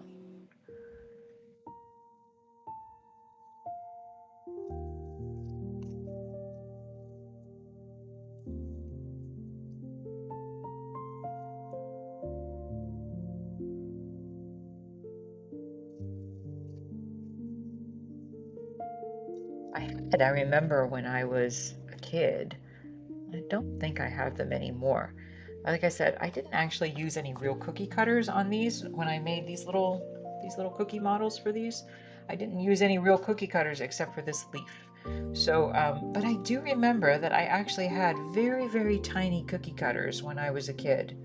And I don't know whatever happened to those. Do they still make those? Very, very tiny, like animal cracker size cookie cutters. So I'm gonna have to look to see if they still make those, because I have thought that it would be cool to do some little ones like this that were with little animals, like little zoo animals. So I guess I was thinking about, you know, animal crackers in particular, but I did have little cookie cutters, little tiny cookie cutters. I have learned in doing this that when I make the models, it is sometimes better to use like a shortbread as opposed to a sugar cookie, because the sugar cookies tend to spread. Maybe that's just me. Maybe that's just because I could be a better baker. But the shortbread stays the same size as when I put it in the oven typically. But yeah, I thought that would be pretty cool to do some little zoo animals at some point here.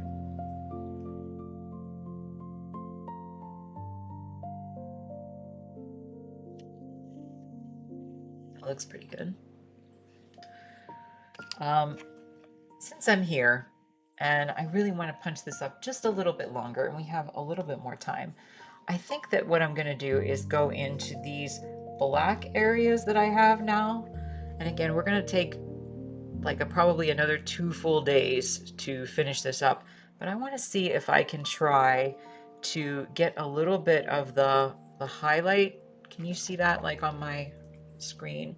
See, there's like a little highlight that starts to give the form to these the little bird silhouettes, and then also on the little ladybug face. So let's see if we can't do a little bit of that. So I'm going to take some of my dark blue.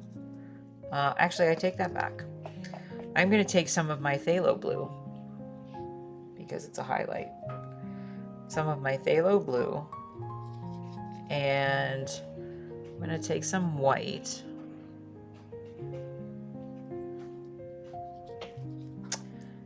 And I think I'm going to mix a little bit of my, I think I'm going to mix actually a little bit of brown. That's a little unusual for me, but I'm going to mix a little bit of brown in there and kind of make this like a bluish gray. Can you see that here? Like it's like a bluish gray. And I'm going to try to just put a little bit of highlights on these black shapes, and I'm probably going to need to refine the black shapes a little bit more. I can see this one's a little rough as it is, but I might be able to do that in tandem with trying to do this little highlight here. So I want to try, I need this to be really thin, which means I need to like lift off all this paint that I've put on here. I want it to be really, really thin.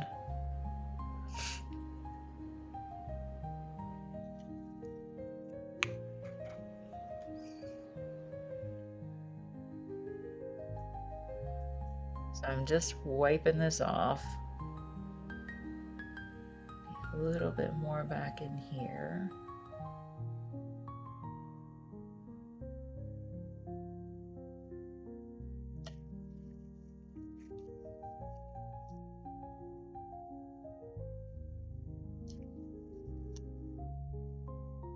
I want to make it a little bit heavier on that one wing up here.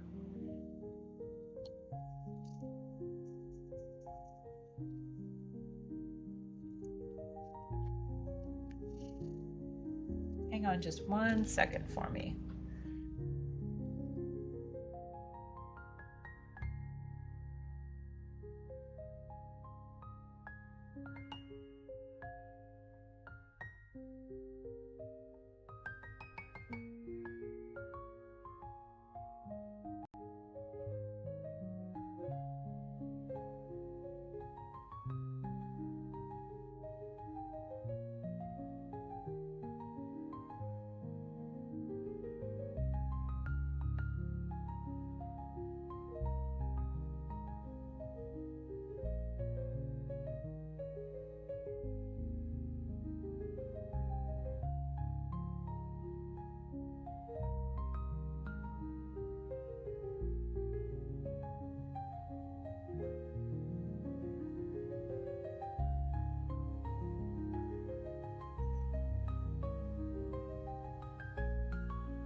So that was my husband alerting me to the fact that someone has left me a comment.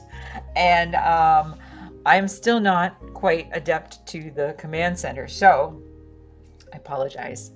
And you're asking about an incident when people would walk and bump into each other, and because the first person would stop. I am sure that this has happened many times in my life, where there was some kind of incident where people bumped into each other in that way. I'm sure it happened at Disney World when we worked there, when I worked there. I can't think of anything specific. So I'm going to have to think about that. Do you have a specific one that you can remember? That's the biggest one that you can remember? Yeah, I am sure that happened. My husband actually says that there's a trick for loading theaters, which probably inadvertently caused something like that to happen, because sometimes when people would wait in line for something like the Indiana Jones show at Disney, there's a way to stop the line maybe 10 or 20 feet back with a rope, and then because you have a hard time squishing everybody into that space, and then what you do is just simply move the rope down, and suddenly everybody thinks they're going into the theater. So they go really, really fast, and they all squish each other down. They call it packing. They all squish each other down in there. So I'm quite sure that would have caused somebody to run in to someone else for something like that. So if anybody else has any incidents of that, sure, share them. I enjoy a funny story. I don't remember myself ever having done that, although I can be kind of dingy sometimes. So I'm sure that I did at some point. And I apologize. I should be looking at my chat. I should understand that. But I am not, like I said, I'm not quite, ready, I suppose, for my command center. I am trying. He did whittle it down so that now I only have one computer screen and everything is on this one screen, as opposed to having multiple computer screens, which is what we started out with.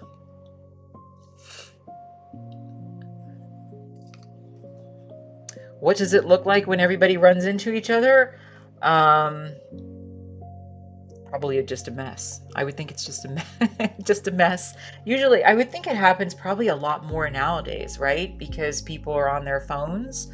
So, so then they're just walking because they see other people walking, but they're all with their face in their phone. So I would think if they tried to, for example, pack that theater in that same way back in those days, if they tried to do that nowadays, that probably causes lots of people to tumble over top of each other. That would be my guess.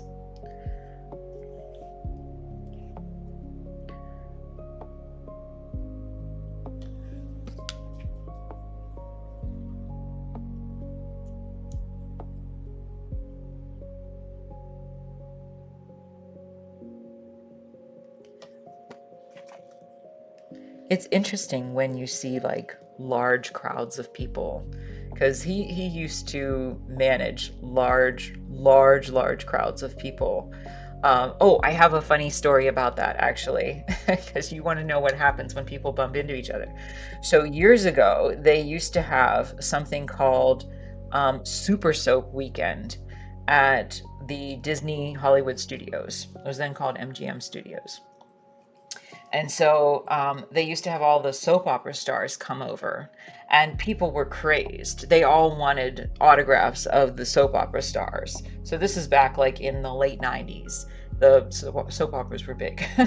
So he tells this story that at one point they were, how is it? At one point, he actually he was he was doing some crowd control with someone and a couple people, and this one poor girl he saw off in the distance. She just they were like giving things away. I think that's what it was. They were giving things away, and they would get mobbed when they were giving things away, like photos to get signed and stuff. I don't remember if that's exactly it, but he saw this poor girl that was working there that was off in the distance, and she literally got swallowed up by the crowd, because it was like hundreds of people would just descend on these poor employees at Disney. And he said he saw her start to cry and just get enveloped in this crowd of people. And the guy that he was working with said, "Should we go help her?" And he's like, "It's too late for her now." So she was just gone. She was gone and lost in the crowd. So massive crowds can certainly be a thing.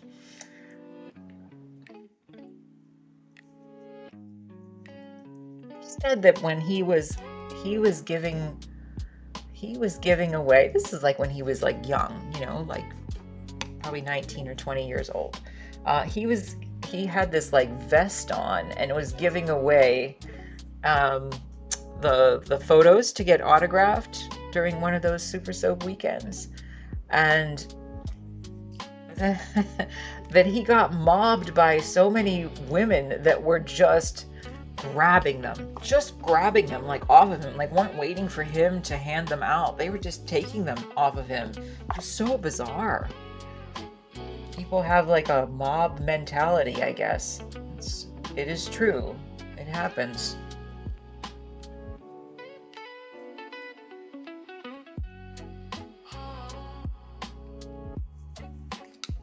I was very lucky. I did not have to work Super Soap Weekend ever, I don't think.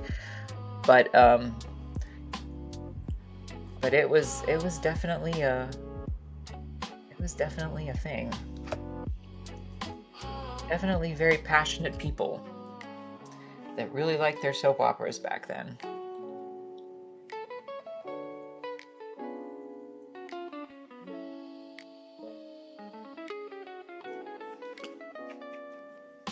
So I'm definitely going to need to go in and fix some of these shadowy areas here. But I like that I have just a slight guide on this.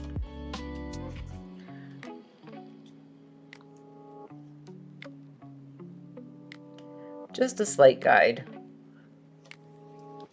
Like I said, sometimes it's easier for me to work back and forth between different parts of the painting. So like for this, I think having this in here now and then going back with the darker color after it dries, that's okay with me. I'm okay with that.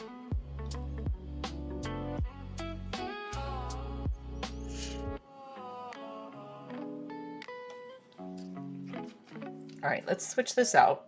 We're gonna let that dry. Come back to the ladybug. We're just going to do a little bit more and then I'm going to call it a day. But since I have this color mixed up anyway, I might as well use it. So I'm going to go in and just try do a little bit of highlight. And like I said, I might have to come back. I might have to clean this up. I probably will.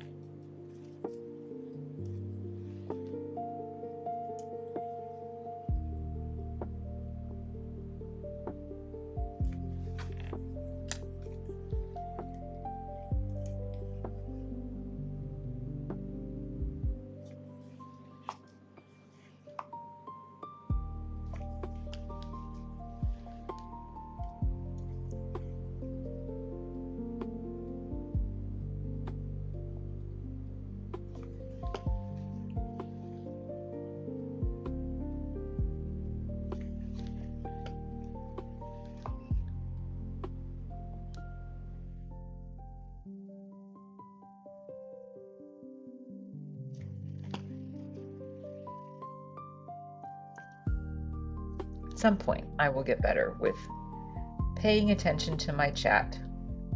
So please feel free. And he is watching in the other room while he works, and my husband.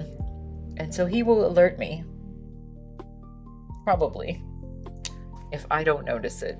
So eventually I'll catch on. I've only been doing this for, what, a week and a half, something?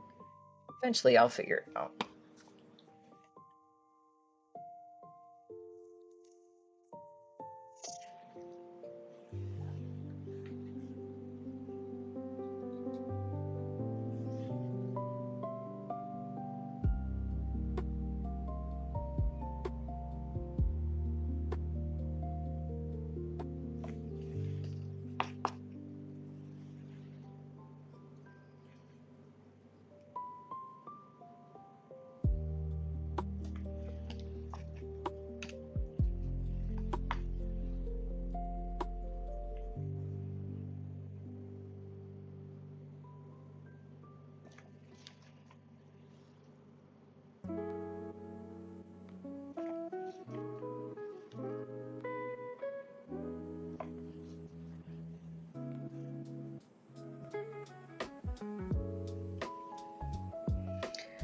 This looks pretty cute, and yeah, I'm still gonna have to come back to this, but it does look pretty cute. We need to name this little ladybug.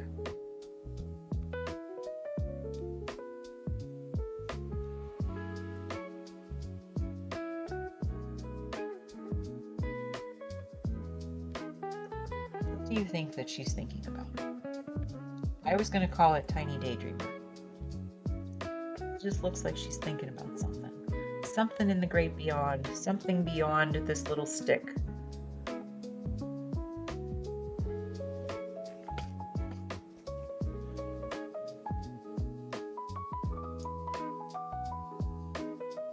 need to give her a real name, because I like her, and I think that she'll be a recurring character of sorts. Perhaps in some other paintings.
All right. So I think she looks pretty cute right now. We're gonna go back and work on this a lot more, and this one too. But for today, pretty good. I appreciate everybody being here. I really appreciate the comment because it's nice to have funny stories and to share and just to kind of chill and relax. And that's what I want here. So I hope that you guys have enjoyed yourselves and enjoyed watching the painting, listening to me ramble. You know, I am what I am. But I am always welcoming you to my cozy little corner of the world, and I will be back on Monday at 2 p.m. Eastern Time, and we'll catch up again then, okay? So have a wonderful evening and a wonderful Sunday, and I will see you soon, okay? Bye-bye.